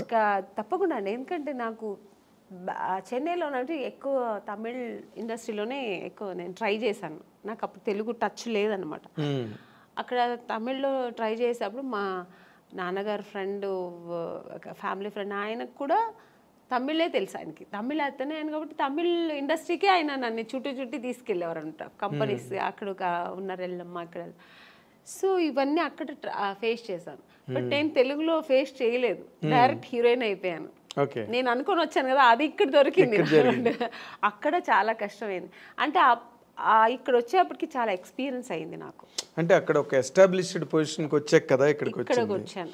అక్కడ ఎస్టాబ్లిష్ అవ్వలేదు, చేస్తున్నప్పుడే అంటే హీరోయిన్ ఛాన్స్ దొరికింది, నేను పడిన కష్టాలకి హీరోయిన్ ఛాన్స్ దొరికింది, బట్ నేను 100% అక్కడ సక్సెస్ అవ్వలేదు, ఇక్కడ సక్సెస్ అయ్యాను. అంటే పడిన కష్టాలు అంటే ఇప్పుడు రకరకాలుగా ఉంటాయండి కష్టాలు అన్నది. కష్టం అంటే నా ఇది ఏంటంటే నేను చేసిన ట్రావెల్ ఎలాగంటే వెళ్ళిన వెంటనే ఫొటోస్ చూసేవారండి. అప్పుడంతా ఎక్కువ ఫొటోస్, ఆల్బమ్స్ అవన్నీ ఫొటోస్ చూసి చాలా బాగుంది అమ్మాయిని వెంటనే రమ్మని అనేవాళ్ళు. వెళ్ళి చూసిన వెంటనే ఈ అమ్మాయి ఎక్కడో వాళ్ళ ఫేస్ ఎక్స్ప్రెషన్స్ మారిపోయేది.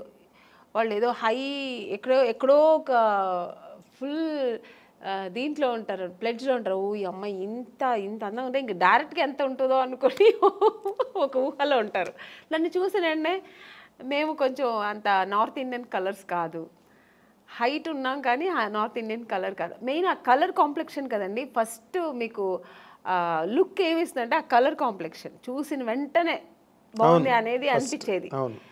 అక్కడ నేను ఫెయిలియర్ అయ్యేదాన్ని చూసిన వెంటనే. కలర్ దెబ్బ కొట్టింది మిమ్మల్ని. ఇంకొకటి మీరు చెప్పినట్టు ఇప్పుడు ఆ స్పీకింగ్ మనం చూసిన కొంతమంది పడపడని మాట్లాడేస్తారు. నేను కొంచెం అలా మాట్లాడను, రిజర్వ్డ్గా ఉంటాను. నమస్తే కూర్చుంటా, అడిగిన దానికి ఆన్సర్ అంతే, ఎక్స్ట్రా నేను మాట్లాడను కూడా. అది ఎంత వాళ్ళకి ఏంటో అమ్మాయి నిజంగానే యాక్టింగ్ చేస్తుందా క్యారెక్టర్ అని ఎక్కడో వాళ్ళకి ఏదో ఫీల్ అయ్యేవారు. సార్ చెప్పి పంపిస్తాం అనేవారు. ఇలా ప్రతి ఒక్క కంపెనీలో జరుగుతుంది. కానీ తమిళ్లో మీరు కలర్ అంటున్నారు, సావిత్రి గారు భయంకరమైన కారు నలుపు, వాణిశ్రీ గారు మామూలు నలుపు కాదు, ఆవిడకి 4 గంటలు 5 గంటలు మేకప్ చేసేవారు వాణిశ్రీ గారు. కరెక్టే అండి, మీరు చెప్పేది కరెక్టే. బట్ నేను వచ్చేప్పటికి ట్రెండ్ చాలా మారింది. అంత అప్పుడు ఉన్నంత ఇప్పుడు సావిత్రి గారు అప్పుడు ఎంత లావు ఉన్నవారు, బట్ చక్కగా ఫేస్ అందంగా ఉంటే ఓన్లీ ఆ ఫేస్ చూసేవారు అనమాట.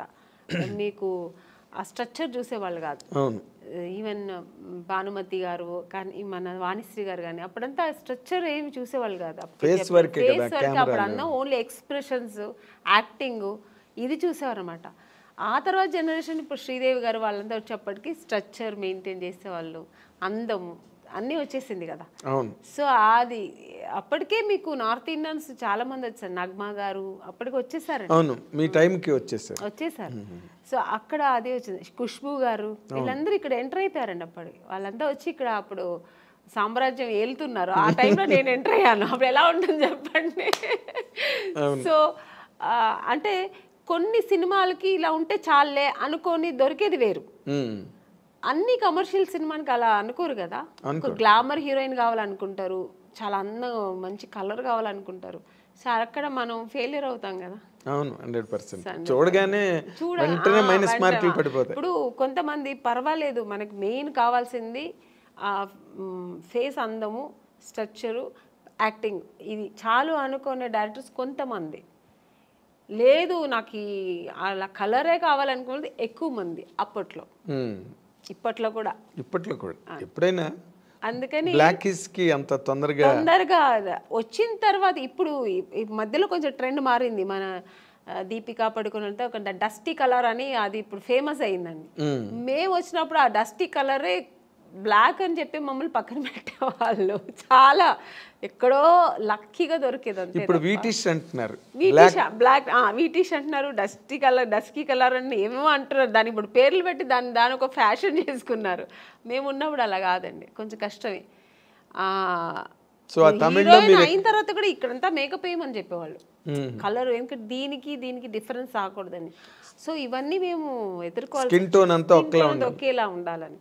సో అప్పుడు నేను చాలా మా అమ్మని తిట్టేదాన్ని, నువ్వు ఎందుకు మా నాన్న కలర్గా కనలేదు, మా బ్రదర్ మంచి కలరు, వాడు మాత్రం ఎందుకు అంత కలర్ ఉన్నాడు అని మా నాన్నగారు లాగా వాడు, మా అమ్మ కొంచెం కలర్ తక్కువ. ఇలాగా నాకు ఆ ఒక ఫీలింగ్ నాకు ఎప్పుడు ఉండేది. మా అమ్మతో ఎప్పుడు నేను వెళ్ళి మా అమ్మతోనే గొడవ పెట్టేది, నాకేంటే తెలుసు దేవుడు నీకు ఆ కలర్ ఇచ్చాడు, నువ్వు హీరోయిన్ అవుతావు నాకు తెలిసి ఉంటే నేను ఇంకొంచెం కుంకుమ ఎక్కువ తాగేదాన్ని. మా అమ్మ అంటే ఆవిడ అంతే, కుంకుమ పువ్వు తాగితే ఎక్కువ తాగితే అంటే అదేదో అప్పుడు ఒక నమ్మకం. సో అలా తమిళ్లో మీరు బాగా ట్రై చేస్తున్న టైంలోనే తెలుగులో కట్ అయ్యారు అనమాట మీరు. అవును, ఛాన్స్లు వచ్చి చేసినట్టున్నారు కదా మీరు. రామరాజుతో చేశాను, రామరాజు గారితో చేశాను, శరత్ కుమార్ గారితో చేశాను. హీరోయిన్ మాత్రం అయ్యేదేమో అయిపోయాను. బట్ సక్సెస్ అనేది నాకు అంత గొప్ప దొరకలేదు. హీరోయిన్ అయిన తర్వాత కూడా సక్సెస్ అనేది చాలా ఇంపార్టెంట్ అనేది నాకు తమిళ్లో తెలిసింది. ఎందుకంటే 2 సినిమాలు ఆడలేదంటేనే ఐరన్ లెగ్ అని పక్కన పెట్టేస్తారు. అప్పుడు కాదు ఇప్పుడు అంతే కదా, ఎప్పుడైనా సెంటిమెంట్ ఎక్కువ చూసారు మన ఇండస్ట్రీలో. సో అది నాకు ఇంకా బాధేసి, అమ్మో బాబోయ్ మన హీరోయిన్ అవ్వడం మాత్రమే కాదు పెద్ద విషయం, సక్సెస్ అనేది చాలా చాలా ఇంపార్టెంట్ అని. ఇంకా నాకు ఒకటే, ఇప్పుడు మా అమ్మ కలర్ లేదంటే మా అమ్మతో ఎలా గొడవ పెట్టాను, అలాగా నాకు సక్సెస్ అవ్వాలి హీరోయిన్ అవ్వాలంటే నేను దేవుడి దగ్గర గొడవ పెట్టేదాన్ని. నేను ఎందుకు మరి ఇంకెవరిని అడగాలి? ఇంకెవరు నాకు ఎక్కువ నా ఫ్రెండ్ కానీ, నాకు మా తల్లిదండ్రుల కంటే ఎక్కువ కనెక్ట్ అయ్యేది నేను దేవుడితోనే. ఇంకా నేను అలా పెరిగాను చిన్నప్పటి నుంచి. కొంచెం మా ఇంట్లో ఎక్కువ ఆధ్యాత్మికంగా మా నాన్నగారు కొంచెం భక్తి పూజలు ఎక్కువ. మా నాన్నగారు ఎక్కువ టెంపుల్స్కి వెళ్తుంటారు, మా అమ్మ కూడా అంతే కొంచెం పూజలు. అంటే మెడ్రాస్లోనే కల్చర్ ఎక్కువ బేసిక్. లేదు, మేము బేసికలీ బెంగళూరు కదా, ఈవెన్ బెంగళూరులో కూడా. సో అది అలవాటు అయిపోయి నాకు దేవుడితో ఎక్కువ కనెక్ట్ అయ్యేదాన్ని నేను. సో అక్కడ ఆయన అడిగేదాన్ని, ఎందుకు నన్ను ఇలా చేస్తున్నావు, నాకు సక్సెస్ ఇవ్వాలి అని. సినిమా షూటింగ్ వెళ్తున్నానంటే ఫస్ట్ దేవుడు ఈ సినిమా పెద్ద సక్సెస్ అవ్వాలి వేడుకుంటా. ఇప్పుడు కూడా అంతే, ఏ సినిమా నేను చిన్న క్యారెక్టర్ చేసినా దేవుడి దగ్గర అదే వేడుకుంటా. నేను చేసిన ప్రొడ్యూసర్స్ హ్యాపీగా ఉండాలంటే ఆ సినిమా సక్సెస్ అవ్వాలి, సో దాన్ని సక్సెస్ చేయాలని. అవును కదా, ఆ ప్రొడ్యూసర్స్ బాగుంటాయి కదా, మనలాంటి వాళ్ళు అందరూ బాగుంటాం. 100%. అదే ఇందాక మీరు చెప్తున్న దాంట్లో, అంటే తమిళ్లో మీరు చేస్తున్నప్పుడు ఏమైనా మీ మీద పాలిటిక్స్లు గట్ట ఏమైనా జరిగాయండి? అంటే లేదండి, అలాంటి వాతావరణం ఏమైనా ఉండేది అప్పుడు? నాకు అలాంటి వాతావరణం ఎక్కడా లేవు. వచ్చాయి ఇప్పుడు పెద్ద పెద్ద కంపెనీలు ఎక్కడ నాకు రాలేదు. ఎందుకంటే మీరు గరగట్టు గోపన్న సినిమాలో ఫస్ట్ బుక్ అయింది, అది వచ్చి అలా జరిగింది. తర్వాత దేవికి గారి అమ్మాయి కనక దానిలోకి వచ్చింది. యాక్చువల్ కరకట్టకారంలో నా ఫొటోస్ వెళ్ళి ఫస్ట్ సెలెక్ట్ అయిపోయానండి. సెలెక్ట్ అయిపోయి ఇంకా షూటింగ్ ఇంకొక 15 days 10 days ఉందన్నప్పుడు అక్కడ ఒక చిన్న కాంట్రవర్సీ జరిగింది. అంటే నన్ను తీసుకెళ్ళి యాక్ట్రెస్ నళిని గారు అని ఉంటారు, అవును, రామరాజు గారు వాళ్ళ వైఫ్, వాళ్ళు సిస్టర్ హస్బెండ్ నన్ను తీసుకెళ్లారు. యాక్చువల్గా ఆయన ముందు నళిని గారికి మేనేజర్ అట. సో అది ఆయన ప్రొఫెషనల్ అనమాట. సో నన్ను తీసుకెళ్ళి చూపించి ఓకే అయింది, నా ఫొటోస్ ఓకే అయింది. తర్వాత ఆయన ఏమన్నారంటే 5 years అగ్రిమెంట్ వేసుకోవాలి, నేను మీరు హీరోయిన్ చేస్తారు కదా అన్ని డేట్స్ నేనే చూస్తాను. ఓకే డేట్స్ ఫైన్, మీరు డేట్స్ చూసుకోండి అన్న, బట్ రెమ్యునేషన్ నాకు 50% మీకు 50% అన్నారు. అది నేనైతే ఓకే చెప్పాను. నాకు అప్పుడు అంత హీరోయిన్ అయిపోవాలి, పెద్ద హీరోయిన్ అయిపోవాలి.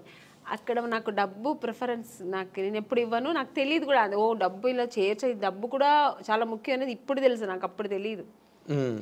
మా అమ్మ వద్దనేసారు. మా నాన్నగారికి ఫోన్ చేసి చెప్పాను, నాన్నగారు కూడా అలా అంత వద్దమ్మా అన్నారు. మా అమ్మ అయితే వద్దు, అలా అంత అవసరం లేదు, డేట్స్ కావాలంటే మీరు చూడండి, పర్సంటేజ్ ఏదో ఉంటాయి కదా అలా తీసుకోండి అలా అన్నారు.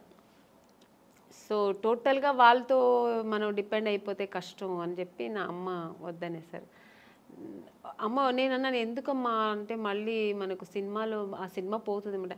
నువ్వు అవ్వాలంటే హీరోయిన్ ఎవరు మార్చలేరు, దేవుడు ఉన్నాడు, నువ్వేం భయపడకు, వద్దు అలాగంతా అనేస్తే నెక్స్ట్ జరిగింది అదే. ఆ సినిమా నాకు లేదు, నేను కరగాటకార సినిమాలో లేదు, వాళ్ళు పిలవనే లేదు మళ్ళీ నన్ను. మరి ఇతను మేనేజర్ కదా, ఏం చేశారో తెలీదు. మొత్తానికి అక్కడ వాళ్ళు మళ్ళీ అదే మన దేవిక గారికి డాటర్ని వేశారు. సినిమా కూడా పెద్ద సక్సెస్, చాలా పెద్ద హిట్ అయింది. రామరాజ్కి అప్పుడు ఎంజీఆర్ కున్నంత ఇమేజ్ ఉండేది. ఆవిడ కూడా అమ్మాయి కూడా పెద్ద హీరోయిన్ అయింది. బట్ ఆ నెక్స్ట్ సినిమా మళ్ళీ నాకు దొరికింది ఆయనతోనే, అదే రామరాజు గారితోనే, గంగేమరన్ గారి డైరెక్షన్ లో ఆయన సెకండ్ సినిమానే నాకు దొరికింది. ఎట్లా అదేలా జరిగింది ఏమో తెలియదండి మళ్ళీ, ఎందుకంటే వీళ్ళు ఓన్లీ ఫొటోస్ చూపించారు. రవి గారు అని పెద్ద స్టిల్ ఫోటోగ్రాఫర్ అండి, రవి అని అసలు ఆ ఫొటోస్ చూసాను. మామూలుగా తీసినప్పుడు ఏం పెద్ద లైట్స్ 2 lights పెట్టి తీస్తాడు ఆయన, చాలా బ్యూటీగా ఉంటుంది, చాలా బాగుంటుంది అసలు, ఏదో ఒక సంథింగ్ స్పెషల్ అని. మనకు తెలుగులో సెబాస్టియన్ బ్రదర్స్ ఉండేవాళ్ళు, సేమ్ అలాగా అక్కడ ఆయన తమిళ్లో ఆయన చేసిన స్టిల్స్ అక్కడ ఫస్ట్ ఓకే అయింది. సెకండ్ నేను సెబాస్టియన్ బ్రదర్ ఆఫీస్ వాళ్ళతో ఫొటోస్ తీయాలని వెళ్ళాను. వెళ్తే ఆయన సెబాస్టియన్ బ్రదర్ ఊరికే వాళ్ళ ఆఫీస్ ముందు ఊరికే ఒక 2 ఫోటోలు తీశాడు ఆయన. ఇవేం మేకప్ లేదు, మామూలుగా నేను వెళ్ళాను, ఫొటోస్ తీస్తే ఆ ఫోటో నాకు ఇచ్చారనమాట. అది ఎవరు చూసినా అమలా గారులా ఉన్నారు, ఇలా ఉన్నారు, అలా అంటే ఒక ఆర్టిస్ట్లా ఉండేది, మేకప్ లేదు, ఏమీ లేదు, చాలా బాగుండింది, ఇంత బ్యూటీ ఉండింది. ఆ ఫొటోస్ ఎలాగో మేనేజర్ తీసుకెళ్ళి గంగేంబ్రన్ వాళ్ళకి, మీకు తమిళ్లో ఎక్కువ కొంచెం న్యాచురల్ ఇష్టపడతారు, అవును అవును, ఓవర్ మేకప్ కలర్ మేకప్లు కూడా ఎక్కువ ఉండదు. ఆయనకి చాలా నచ్చింది ఆ ఫోటో. మళ్ళీ ఆ అమ్మాయి ఈ అమ్మాయి అనుకున్నారా లేదు ఏమి జరిగిందో ఆ ఫోటో చూస్తే ఆయన వెంటనే పిలిచి మాట్లాడి ఆ సినిమాకు అవకాశం ఇచ్చారు హీరోయిన్గా. సో అక్కడ హీరోయిన్ అయిన తర్వాత ఇక్కడికి వచ్చారు? అవును, హీరోయిన్ చేస్తున్నాను, అది ఇంకా సగంలో ఉంది షూట్. ఆ సగం అవుతున్నప్పుడు మళ్ళీ ఇంకో సినిమా, అంటే ఇప్పుడు మామూలుగా గంగేంబ్రాన్ గారి సినిమా పెద్ద బ్యానర్లో రామరాజు గారు పక్కన చేస్తున్నానప్పుడు ఒక 2-3 సినిమాలు నేను అప్పటికే బుక్ అయిపోయాను అక్కడ. సో చేస్తూ ఉన్నప్పుడు నాకు తెలుగులో ఆఫర్ వచ్చింది, ఎవరు మన ఈవి గారు. కానీ నాకు తమిళ్లో ఇంత కష్టపడి ఇంకా తెలుగు ఎంత పెద్ద ఇండస్ట్రీ అప్పట్లో. అవును, ఎప్పుడైనా పెద్ద ఇండస్ట్రీ, ఇప్పుడు ఇప్పుడు అంటే నేనేమంటాను, అప్పుడు ఓన్లీ తెలుగు మాత్రమే పెద్ద ఇండస్ట్రీ. ఇప్పుడు కన్నడ, హిందీ, తమిళ్ ఇప్పుడు అన్నీ కొంచెం ఆ ఈక్వల్ వచ్చేసింది. ఇప్పుడు ఒకప్పుడు కన్నడ ఇండస్ట్రీ అంటే ఏమీ లేదు, ఇప్పుడు ఈక్వల్ టు మనకు తెలుగులా వాళ్ళు ఎక్కువ ఖర్చు పెట్టేస్తారు. రవిచంద్రతో ప్రారంభమైంది. అవును, అప్పుడు అలా కాదు, ఓన్లీ తెలుగు ఇండస్ట్రీ అంటేనే ఒక హిందీ తర్వాత నెక్స్ట్ మనకి తెలుగు. అలాంటి ఇండస్ట్రీలో మనకు దొరుకుతుందా, అమ్మో బాబా అది ఇంపాసిబుల్. మేము తమిళ్లోనే ఇంత ట్రై చేశాను, ఇంకా తెలుగులో చాలా కష్టం అనుకొని నాకు అసలు నమ్మకం లేదండి, కానీ దొరికింది. అది ఎలా జరిగిందండి? అప్పుడు ఆ టైంలో నాకు కరెక్ట్గా మా నాన్నగారు పోయారండి, ఆయన హెల్త్ ఇష్యూస్ వల్ల ఆయన పోయారు. నేను అప్పుడు తమిళ్ షూటింగ్లో వేరే ఎక్కడో ఉన్నాను, అవుట్డోర్లో ఉన్నా, నేను మా అమ్మగారు, మా బ్రదరు మా సిస్టర్ ఇంట్లో ఉన్నారు, వాళ్ళు ఇంకా చిన్నపిల్లలు పాపం. మా బ్రదర్ తెలిసి వాడు వెళ్ళిపోయాడు, మా సిస్టర్ని తీసుకెళ్ళాక వాడు చిన్నపిల్ల పక్కింట్లో వదిలేసి వాడు వెళ్ళాడు. నాకు కబురు చేశారు, అప్పట్లో మీకు సెల్ ఫోన్ అవన్నీ లేదు, ఏమీ లేదు, ఫోన్ ఉంది, హోటల్కి ఫోన్ ఉంది, హోటల్కి ఇన్ఫార్మ్ చేస్తున్నారు వాళ్ళు, రిసెప్షన్ వాళ్ళు చెప్పారు. ఎవరి దగ్గర చెప్పారు? ప్రొడ్యూసర్తో చెప్పారు. నేను షూట్లో ఉన్నా, నేను మా అమ్మ షూట్లో ఉన్నాము. ప్రొడ్యూసర్ ఏంటంటే అది క్లైమాక్స్ సీన్, అది ఆల్ ఆర్టిస్ట్ కాంబినేషన్, చెప్తే ఈ అమ్మ ఈరోజే వెళ్ళిపోతుంది, నెక్స్ట్ డే మనకు షూటింగ్ కష్టం అయిపోతుందని ఆయన ఏం చేశారు, చెప్పలేదు. ఏదో మీ నాన్నగారు సీరియస్ అంట అని చెప్పారు, అంతే, పోయారని చెప్పనే లేదు మాకు. నేను సీరియస్ అంటే నాన్నగారు కొంచెం హెల్త్ ఇష్యూస్ ఉంది కదా సార్, అప్పుడు కొంచెం భయపడ్డాను. కానీ సార్ ఏమైందంటే ఫోన్ అక్కడి నుంచి ఇక్కడ బెంగళూరు చేసే మా నాన్నగారు చోటు చేస్తే కనెక్ట్ అవ్వట్లేదు. సరే అని చెప్పి నేనేం చేశాను, నెక్స్ట్ డే మళ్ళీ మా బ్రదర్ ఫోన్ చేసి కొంచెం ఏదో ప్రెషర్ ఇచ్చినప్పుడు నెక్స్ట్ డే మార్నింగ్ చెప్తున్నాడు ఆయన, ఇలా నాన్నగారు ప్రాబ్లం ఉన్నారు, పోయారు అన్నట్టుగా. ఇంకా అంతే, నేను ఇంకా నిలవలేదు, ఆగలేదు. ఈవినింగ్ ఫ్లైట్కి బయలుదేరి వచ్చాము, చెన్నై డైరెక్ట్ బెంగళూరుకి వెళ్ళలేదు, చెన్నైకి వచ్చి వెళ్దాము అని వచ్చే లోపల ఇక్కడ మా బ్రదరు వాడు ఫినిష్ చేసుకుని వచ్చేసాడు. అప్పటికి నాన్నగారు అన్ని కార్యాలు చేసుకుని ఇంటికి వచ్చి ఆడ అక్కడ వస్తున్నాడు, మేము వస్తున్నాం. నాకు అసలు తెలియదు కదా, బయలుదేరప్పుడు చెప్తున్నారు వాళ్ళు.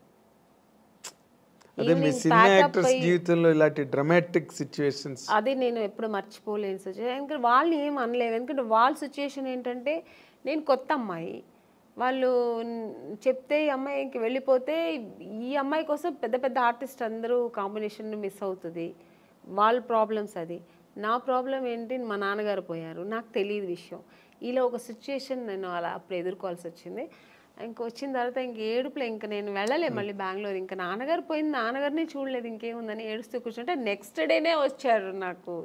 ఆ టైంలో వచ్చింది ఆఫర్, మేడం ఇలా నేను ఊర్లో ఉన్నప్పుడే ఫోన్ చేశారు వాళ్ళు, ఇలా ఉంది అని చెప్పి ఫోన్ చేసి హోటల్కి ఫోన్ చేసి చెప్తే వస్తామండి, ఇట్లా వచ్చినండి నేను కలుద్దామన్నా. నాన్నగారు విషయం జరిగిన తర్వాత నేను టోటల్గా మర్చిపోయాను. లేదండి నేను రాలేదు, మా నాన్నగారు వెళ్ళిపోయారు, మనసు బాగాలేదు, పైగా ఇప్పుడు చాలా డల్గా ఉన్నాను. మామూలుగా మంచిగా వచ్చినప్పుడే నన్ను సెలెక్ట్ అవును, ఇంక ఈ టైంలో నేను సెలెక్ట్ అవుతామని మనసులో నేను అనుకుని, నేను రానండి ఇప్పుడు బాగుండేది కూడా వస్తే, నా ఫేస్ వేరే డల్గా ఉంది ఏడ్చి అని చెప్పా. లేదమ్మా డైరెక్టర్ గారు ఫొటోస్ చూసి చాలా, ఫొటోస్ ఎప్పుడు బాగానే ఉందంటారండి, డైరెక్ట్గా చూస్తే వద్దంటారు ఎందుకు, ఫస్ట్ మళ్ళీ తెలుగులో మంచి ఆఫర్ మళ్ళీ అక్కడ వచ్చి ఫెయిల్యూర్ అయింది తెలుసా, నాకు ఇది జరిగేది ఇదే, ఎందుకు మళ్ళీ వచ్చి వేస్ట్గా ట్రై చేయడం ఎందుకు, పైగా అంతకంటే మెయిన్ మా నాన్నగారు పోయారు నాకు ఆ టైంలో, అవేమి నాకు గుర్తు వెళ్ళాలి పోవాలని. మా అమ్మ ఏం చెప్పారంటే, నువ్వు వెళ్ళమ్మా, ఎందుకు పిలుస్తున్నారు, నాన్నగారు బ్లెస్సింగ్స్ ఉంటుంది, సినిమా దొరుకుతుంది, ఏం అలా అనుకోకు, వెళ్ళు నువ్వు డ్రెస్ అవ్వు అని చెప్తే అప్పటికప్పుడు వెళ్ళి డ్రెస్ అప్ అయ్యి వెళ్ళాను. బట్ డైరెక్టర్ గారు ఈవీ గారికి చెప్పారు, వీళ్ళు నాన్నగారు పోయారు, అమ్మాయి పాప చాలా ఇబ్బందిలో ఉంది, డిప్రెషన్లో ఉందంటే వచ్చింది చూసారు. ఆయనకు కూడా ఒక చిన్న షాక్ వచ్చింది, ఈ అమ్మాయి అన్నట్టుగా చూసి, ఎందుకంటే ఫొటోస్లో ఇంత అంటే చిన్న మేకప్ అవి ఉంటాయి కదా ఫోటోలో, బాగా మేకప్, ఇప్పుడు రెగ్యులర్ మేకప్ ఉంటుంది కదా సార్, డిఫరెంట్ కాస్ట్యూమ్స్ వేసుకొని ఉంటాం, ఒక్కొక్క కాస్ట్యూమ్స్ లో ఒక్కొక్క అందం ఉంటుంది. మరి మామూలుగా ఒక డ్రెస్ వేసుకుని వెళ్ళాను, పైగా మా నాన్నగారు పోయారు, నాకు పెద్ద ఇంట్రెస్ట్, లిప్స్టిక్ కూడా వేసుకోలే నేను, ఒక ఏదో విరక్తిలాగా వెళ్ళాను నేను, ఏముంది నాన్నగారే పోయారు అన్నట్టుగా ఆ టైంలో వెళ్తే డైరెక్టర్ గారు ఏం చేస్తారు, సరే మనం ఒక వీడియో టెస్ట్ చేసేద్దామని ఇమీడియట్గా అప్పటికప్పుడే ఒక మేకప్ వేసి టెస్ట్ చేశారు.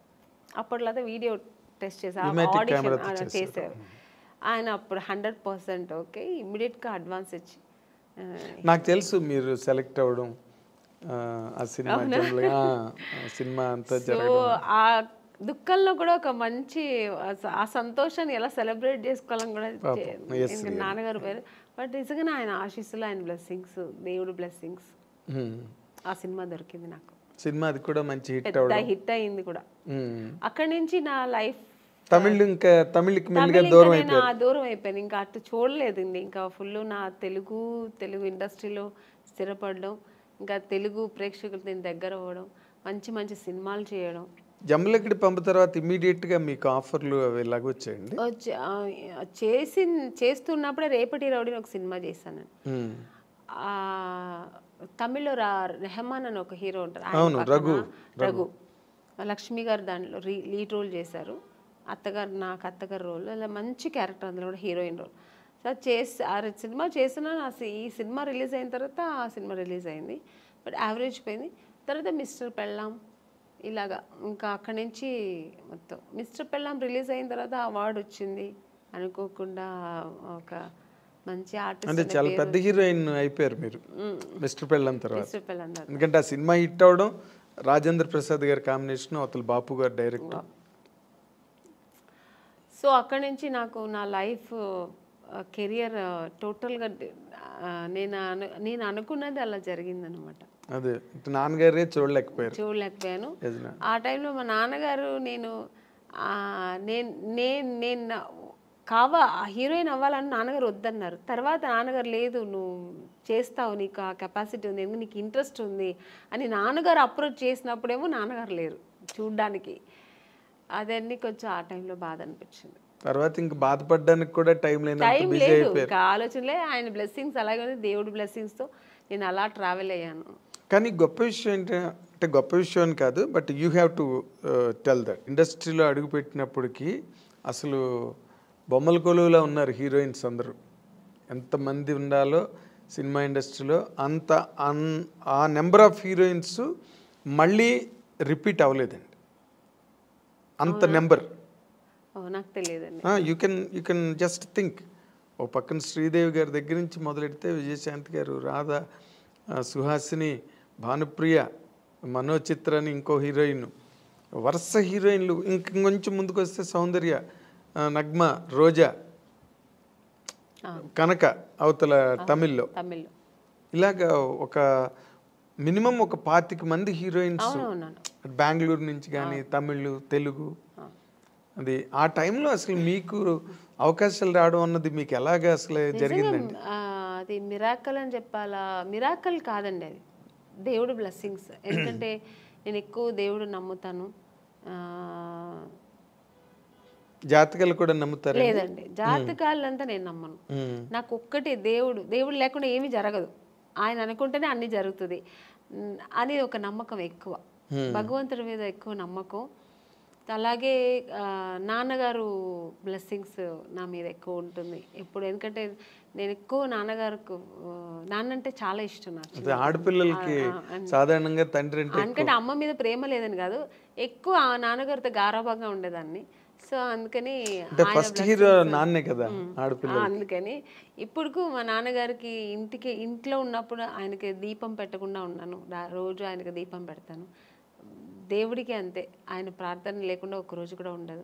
పూజ ఒకవేళ చేయకపోయినా దేవుని తలుచుకోకుండా ఒక్కరోజు కూడా ఉన్నాను. సో దేవుడు బ్లెస్సింగ్స్ నాకు ఎక్కువ అని నేను అనుకుంటున్నా, నా నమ్మకం అది. మీ టాలెంట్ కాదు, సెకండ్ అది. ఇప్పుడు నాలాగా టాలెంట్ ఎంతమందికి లేదండి. ఎవరు వచ్చేప్పుడు టాలెంట్తోనే వస్తారు. చాలా టాలెంట్ చేసుకుని నేను చెయ్యాలి, బాగా చేయాలి అని ఒక అంబిషన్తో వస్తారు. అందరూ సక్సెస్ అవ్వరు కదా. అవును, అది కరెక్ట్. డెస్టినీ అన్నది ఒకటి ఉంటుంది. అది సక్సెస్ అవ్వాలంటే దేవుడి బ్లెస్సింగ్స్ లేకపోతే ఇంపాసిబుల్ అని నా నమ్మకం. నేను అందరినీ అనట్లేదు, నా నమ్మకం అయితే అది. అదేలేండి. అయితే ఇప్పుడు మీరు జరగదేమో అనేది కూడా జరిగిపోతుంది అనేది దేవుడిని ప్రార్థిస్తే జరుగుతుంది అనేది నమ్మకం నాకు. ఒక నమ్మకం, మీకు ఒక నమ్మకం. అయితే ఇప్పుడు మీరు ఇందాక చెప్పినట్టుగా ఇంతమంది హీరోయిన్లు, పెద్ద సర్కిల్ ఆఫ్ హీరోయిన్స్ మధ్యలో ఆమని గారు కెరీర్ స్టార్ట్ అయినప్పుడు కానీ మీరు చెప్పినప్పుడు మీనా గారు, రోజా గారు, అవును, రమ్యకృష్ణ గారు, సౌందర్య వీళ్ళందరూ మీరు చూస్తే ఎంత పెద్ద పెద్ద హీరోయిన్స్ మధ్యలో నేను కూడా ఉన్నానంటే అది ఓన్లీ నా టాలెంట్ ఒకటే కాదు, దేవుడి బ్లెస్సింగ్స్ కూడా. నేను కూడా అంటే అసలు వాళ్ళకి వచ్చిన కన్నా మంచి మాస్టర్ పీస్ ఇట్లు మీకు వచ్చాయి. ఒక మిస్టర్ పెళ్ళం కానీ, ఒక శుభలగ్నం, మంచి క్యారెక్టర్స్ చేశాను నేను. స్టార్డమ్ అనేది పక్కన పెడితే పెద్ద పెద్ద స్టార్స్ నేను చేయకపోయి ఉండొచ్చు, బట్ మంచి మంచి డైరెక్టర్స్, పెద్ద పెద్ద స్టార్ డైరెక్టర్స్తో చేశాను. అవును, అంటే బాపు గారు పేరు చెప్తేనే తెలియని ఎవరు అసలు. బాపు గారి సినిమానా, పైగా ఆయన సినిమాల్లో హీరోయిన్స్ బాగా అవును ఫ్రేముల్ లాగా గీసి మరి అందంగా చూపిస్తారు. అందరం లేని వాళ్ళు కూడా అందంగా చూపిస్తారు అది ఆయన అన్నమాట. అలాగే కె విశ్వనాథ్ గారు, కె రాఘవేంద్రరావు గారు, దాసనారాయణరావు గారు, కృష్ణారెడ్డి గారు, ఇలాంటి వాళ్ళు డైరెక్టర్స్ అంతా చేసే అవకాశం, మంచి మంచి క్యారెక్టర్స్ చేసే అవకాశం, అది నా గాడ్ గ్రేస్. అదే ఇందాక ఇప్పుడు మీరు ఇంతమంది హీరోయిన్ లిస్ట్లో మీకు బాగా క్లోజ్ ఫ్రెండ్స్ అని చెప్పుకునే వాళ్ళు ఎవరండి? నాకు ఎందుకంటే మీకు ఆ ఫ్రెండ్షిప్ అన్న యాంగిల్ చాలా తక్కువ. అవునండి, నేను ఎక్కువ ఫ్రెండ్స్ ఎక్కువ మెయింటైన్ కాదు, నేను ఎవరితో ఎక్కువ మాట్లాడను కాబట్టి మూవ్ అవ్వను. సో అందుకని నేను ఎక్కువ అలా మూవ్ అయ్యి మాట్లాడే ఒక హీరోయిన్ సౌందర్య గారు. ఎందుకంటే అది ఎలా కనెక్ట్ అయ్యానంటే, అమ్మాయి బెంగళూరు, నేను బెంగళూరు. సో ఇద్దరు బెంగళూరు బాలికలు. ఆ తర్వాత ఆ టైంలో మేము దగ్గర 3-4-5 పిక్చర్స్ కలిసి చేసాం మేము. సో చేసినప్పుడు అన్నా చెల్లెలు, అమ్మ దొంగ ఇలా చేసామన్నమాట. అది చేసినప్పుడు మేమిద్దరు ఆల్మోస్ట్ మా కాంబినేషన్ ఉండేది. ఇద్దరు పక్కన పక్కన కూర్చొని, ఆ అమ్మాయి కూడా ఒక కిడ్ లాగే, ఇంకా వేరే ఏం ఉండదు ఆలోచన. మా కన్నడ సినిమా సాంగ్స్ పాడుకుని, ఆ కన్నడ మాట్లాడడం అనేది అమ్మాయికి నా మీద ఎక్కువ ప్రేమ వచ్చేసింది, నాకు ఆ అమ్మాయి మీద ప్రేమ వచ్చింది. కన్నడ సాంగ్స్ మాట్లాడడం ఇలా కనెక్ట్ అయ్యాం అనమాట. అయ్యి అలాగా తన పర్సనల్స్ నాకు చెప్పుకోవడం, నా పర్సనల్స్ అమ్మాయికి చెప్పుకోవడం. ఆఫ్టర్ నేను మ్యారేజ్ చేసుకున్న తర్వాత వాళ్ళ అమ్మగారు ఫోన్ చేసి, ఎలా ఉన్నావు అమ్మని, ఇంత బిజీగా ఉన్నావు, ఎలా ఇంట్లో కూర్చున్నావు అనేవారు. ఆ అమ్మాయి కూడా నన్ను షూటింగ్ స్పాట్కి రమ్మని పిలిచేది. తను ఓన్ సినిమా తీశారు వాళ్ళ బ్యానర్లో. అవును, అప్పుడు ఇక్కడ బ్రదర్ అమరు, అవును, రామని నాకు బోర్ కొడుతుంది, ఒంటరిగా ఉన్నాను అని ఎక్కడో మైసూర్ దగ్గర సోమనాథ్పూర్ అని షూటింగ్లో నేను వెళ్ళలేకపోయాను, వస్తానని చెప్పాను. సో అలా చాలా దగ్గర ఉండింది. ఆఫ్టర్ మ్యారేజ్ తర్వాత కూడా నేను ఫ్రెండ్షిప్ కంటిన్యూ అయిందంటే ఒక సౌందర్య. తన నాన్నగారు పోయినప్పుడు కూడా నాకు ఫోన్ చేసి ఓన్లీ ఏడ్ చేసి, నువ్వు ఇప్పుడు రా, నేను కలవాలి, నీతో మాట్లాడాలి నేను అంటే. టైం అప్పుడు 10 o'clock అయిపోయింది. నేను షూట్ చేసుకుని వచ్చాను హైదరాబాద్లోనే. తను ప్రశాంత్ కుటీర్లో ఉంది, నేను హోటల్లో ఉన్నాను, నేను కూడా ఏదో హోటల్లో ఉన్నాను, చెప్పేదాన్ని వెంటనే కారు వేసుకుని వచ్చాను అనమాట ప్రశాంత్ కుటీర్. వస్తే కూర్చొని ఎందుకంటే అమ్మాయి సెంటిమెంట్గా ప్రశాంత్ కుటీర్ చాలా ఎంత పెద్ద హీరోయిన్ ఆ ప్రశాంత్ కుటీర్లో ఉండేది. ఇప్పుడు మేమందరూ కూడా ఒక స్టేజ్ వచ్చిన తర్వాత హోటల్స్ మారాము, అమ్మాయికి అసలు మారలేదు, ఆ రూమ్ మారలేదు, ఆ ప్రశాంత్ కుటీర్ని వదలలేదు. అంతా వెజిటేరియన్ ఫుడ్. అవును, ప్రశాంత్ కుటీర్ బాగుంటుంది. అది ఒక ఈ హోమ్లీగా ఇల్లు అట్మాస్ఫియర్ ఉంటుంది. సో అక్కడ వెళ్తే అసలు నన్ను హగ్ చేసుకుని బోర్ ఏడ్చేసింది చిన్నపిల్లలాగా. ఏడ్చి 4 పిల్లర్స్లో ఒక పిల్లర్ వెళ్ళిపోయారు నాన్నగారు, నేను అమ్మ ముగ్గురే ఉన్నాము అమ్మని అని ఏడ్చి అన్నాను, ఏదున్నా ధైర్యంగా ఫేస్ చేయాలి, నువ్వు నేను తనకు ధైర్యం చెప్పింది, నేను అమ్మాయిలాగే. కానీ ఆ టైంలో అలా ఒకరికొకరు ఆద్దరు చెప్పుకొని అంత క్లోజ్ ఉండేది అన్నమాట అమ్మాయి.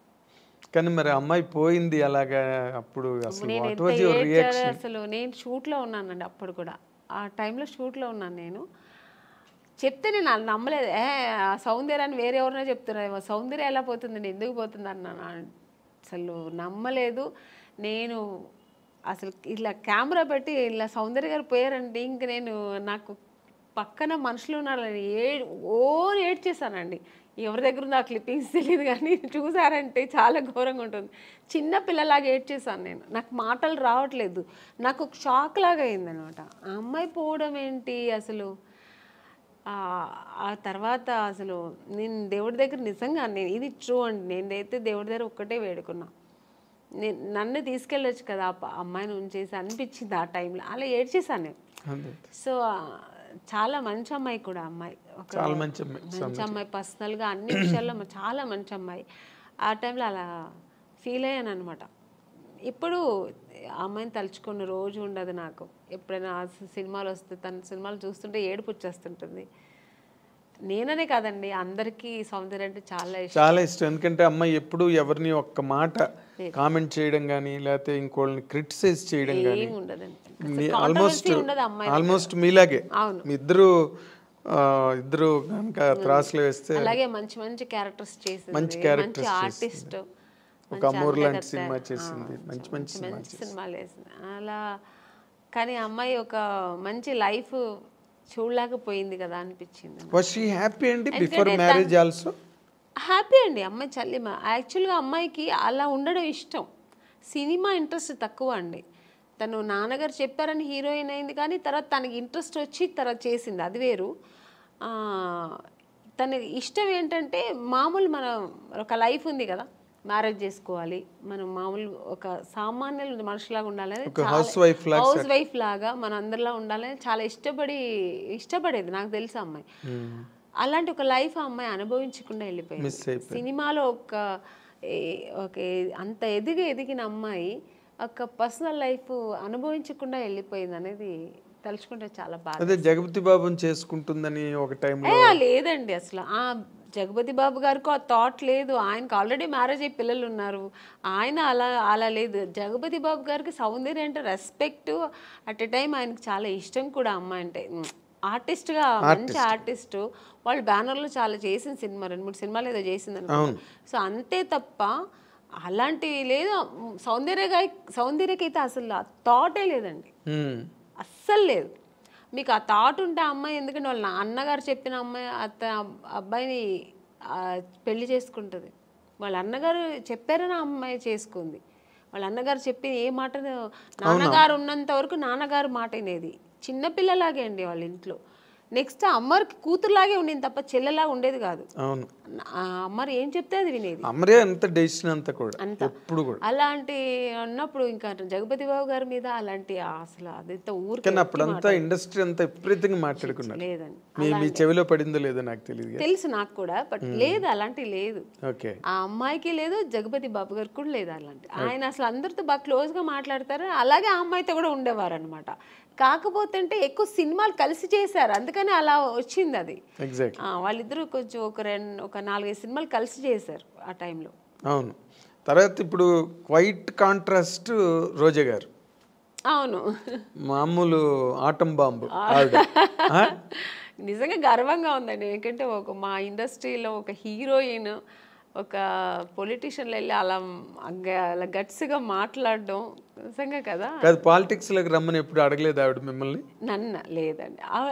అంటే రోజా గారు నాకు బాగా క్లోజే. అంటే సౌందర్య ఫ్రెండ్షిప్ వేరు. ఇప్పుడు రోజా గారు ఎలా అంటే సెట్లో ఉన్నంత వరకు చాలా బాగా మాట్లాడారు. మీరు ఇప్పుడు కూర్చుని ఉన్నంతసేపు క్లోజ్గా ఉంటారు, తర్వాత ఇంకా వాళ్ళ పనులు వాళ్ళకి, మా పనులు మనకి, అలా ఉంటారు ఆవిడ. ఆ ఫ్రెండ్షిప్ని అలా కంటిన్యూ చేయరు అనమాట. ఇప్పుడు అదే మళ్ళీ ఇళ్ళకెళ్ళి ఫోన్లు మాట్లాడుకోవడం కానీ, ఎలా ఉన్నావు, మళ్ళీ మెసేజ్లు, ఇప్పుడంతా ఫోన్లు వచ్చాయి, మెసేజ్లు పెట్టడం కానీ నేను పెడుతూ ఉంటాను, గుడ్ మార్నింగ్ మెసేజ్లు అన్నీ. తను దానికి రిప్లై చేస్తుంటుంది తప్ప పెద్దగా తను ఇంకా అంటే ఉన్న బిజీ అలాగా ఆవిడ. అంతే కదా, చాలా బిజీ కదండి ఆవిడ పనులు చేసుకోవడానికి కూడా టైం ఉండదు. ఇంకా మా మెసేజ్ లేకపోతే పెడుతూ కూర్చుంటారు చెప్పండి. సో అంతే కానీ ఆ ఫ్రెండ్షిప్ లేదని కాదు, టైం లేదు ఆవిడకి. ఫస్ట్ ఆఫ్ ఆల్ ఎప్పుడు బిజీ ఉంటుందండి. ఇప్పుడే కాదు, హీరోయిన్గా ఉన్నప్పుడు చూసారంటే తమిళ్లో బిజీ, తెలుగులో బిజీ, కన్నడలో సినిమాలు చేసేది రోజా గారు. ఫుల్ బిజీగానే ఉండేవారు ఆవిడ. దాని తర్వాత ఇంక పాలిటిక్స్కి వచ్చి ఈవెంట్స్ చేసేవారు, ఎప్పుడు బిజీ ఉంటారండి. అవును. అంటే మీ ఇద్దరు మామూలుగా పాలిటిక్స్ గురించి మాట్లాడుకోవడం అలాంటివి ఏమి ఉండవు? లేదు, నాకు అసలు పాలిటిక్స్ అంత నాలెడ్జ్ లేదు, నాకేం తెలీదు.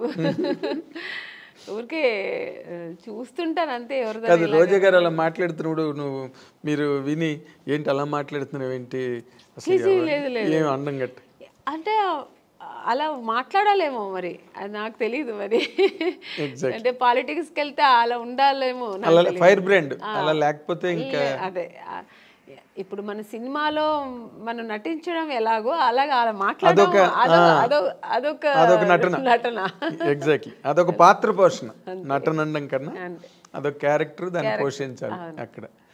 అయితే మీ కెరీర్లో ఫస్ట్ ఇన్నింగ్స్ అంతా బాగా సక్సెస్ఫుల్గా ఉన్నారు, సెకండ్ ఇన్నింగ్స్లో కూడా కంఫర్టబుల్గా ఉన్నారు.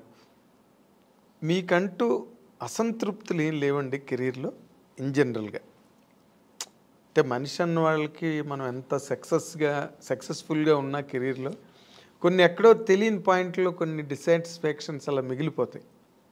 అలాంటివి ఏమైనా ఉన్నాయా? లేదు, ఐఎమ్ హ్యాపీ అండి, కంప్లీట్లీ హ్యాపీ. నేను హీరోయిన్ అవ్వాలనుకున్నా, అయ్యాను. నేను అనుకోకున్న పాత్రలన్నీ నేను చేశాను. ఇప్పటికీ శుభలగ్నం అంటే శుభలగ్నం, మావి చిగురు, శుభ సంకల్పం, మిస్టర్ పెళ్ళాం, ఇలాంటి సినిమాలన్నీ చేస్తానని నేను ఎప్పుడు లైఫ్లో అనుకోలే. మామూలుగా హీరోయిన్స్ అంటే ఏంటి, 4 సాంగ్స్ ఉంటాయి, హీరో పక్కన రెయిన్ సాంగ్ ఒకటి ఉంటుంది, స్విమ్ సూట్ ఒకటి ఉంటుంది, సీషోర్ సాంగ్ ఒకటి ఉంటుంది, మళ్ళీ ఏదో రొమాన్స్ ఉంటుంది, ఇలాగే అనుకుంటాం కదా.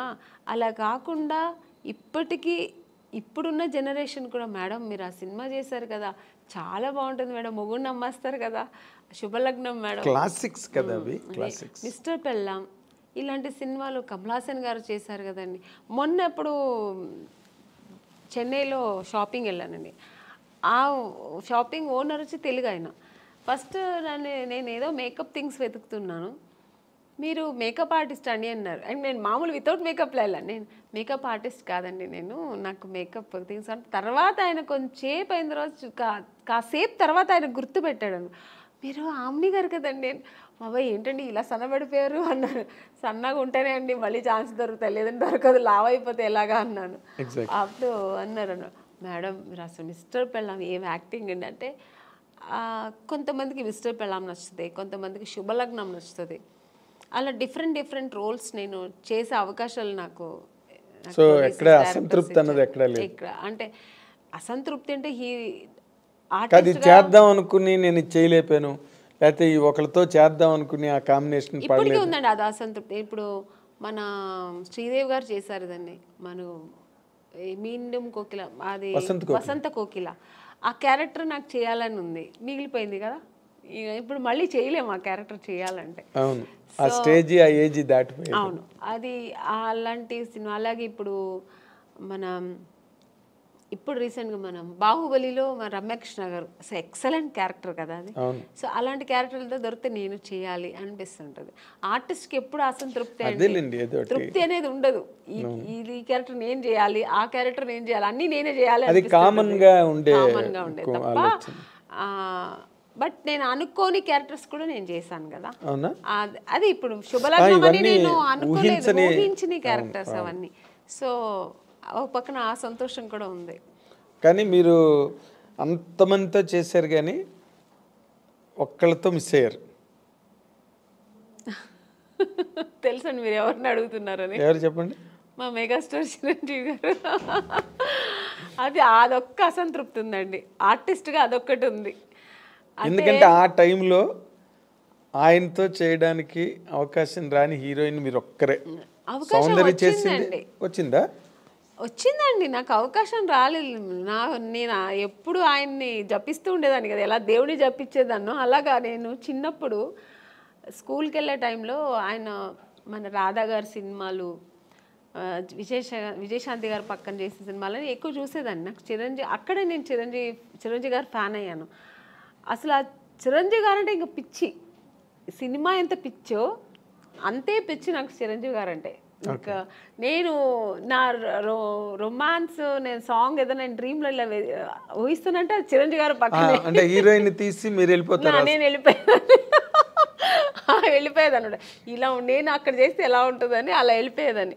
సో అలా ఒక డ్రీమ్ నాకు ఉండేదన్నమాట. అది నాకు నిజమైంది కూడా. నాకు నిజంగా దొరుకుతుంది అనుకోలేదు. బట్ నాకు ఆఫ్టర్ శుభలగ్నం రిక్షావాడు సినిమా, ఆ సినిమాకి నేను ఫస్ట్ అడిగారనమాట, డేట్స్ కూడా తీసుకున్నారు. మళ్ళీ ఒక షూట్కి వెళ్ళాక 15 days ఉన్నప్పుడు నేను చిరంజీవి గారితో మాట్లాడాను కూడా. నేను ఆ టైంలో షూట్కి వెళ్తున్నా అన్నీ తెలుసు, సౌందర్యకి తెలుసు. సౌందర్య కూడా చాలా హ్యాపీ, ఎందుకంటే సౌందర్య కూడా ఉంది ఆ సినిమాలో.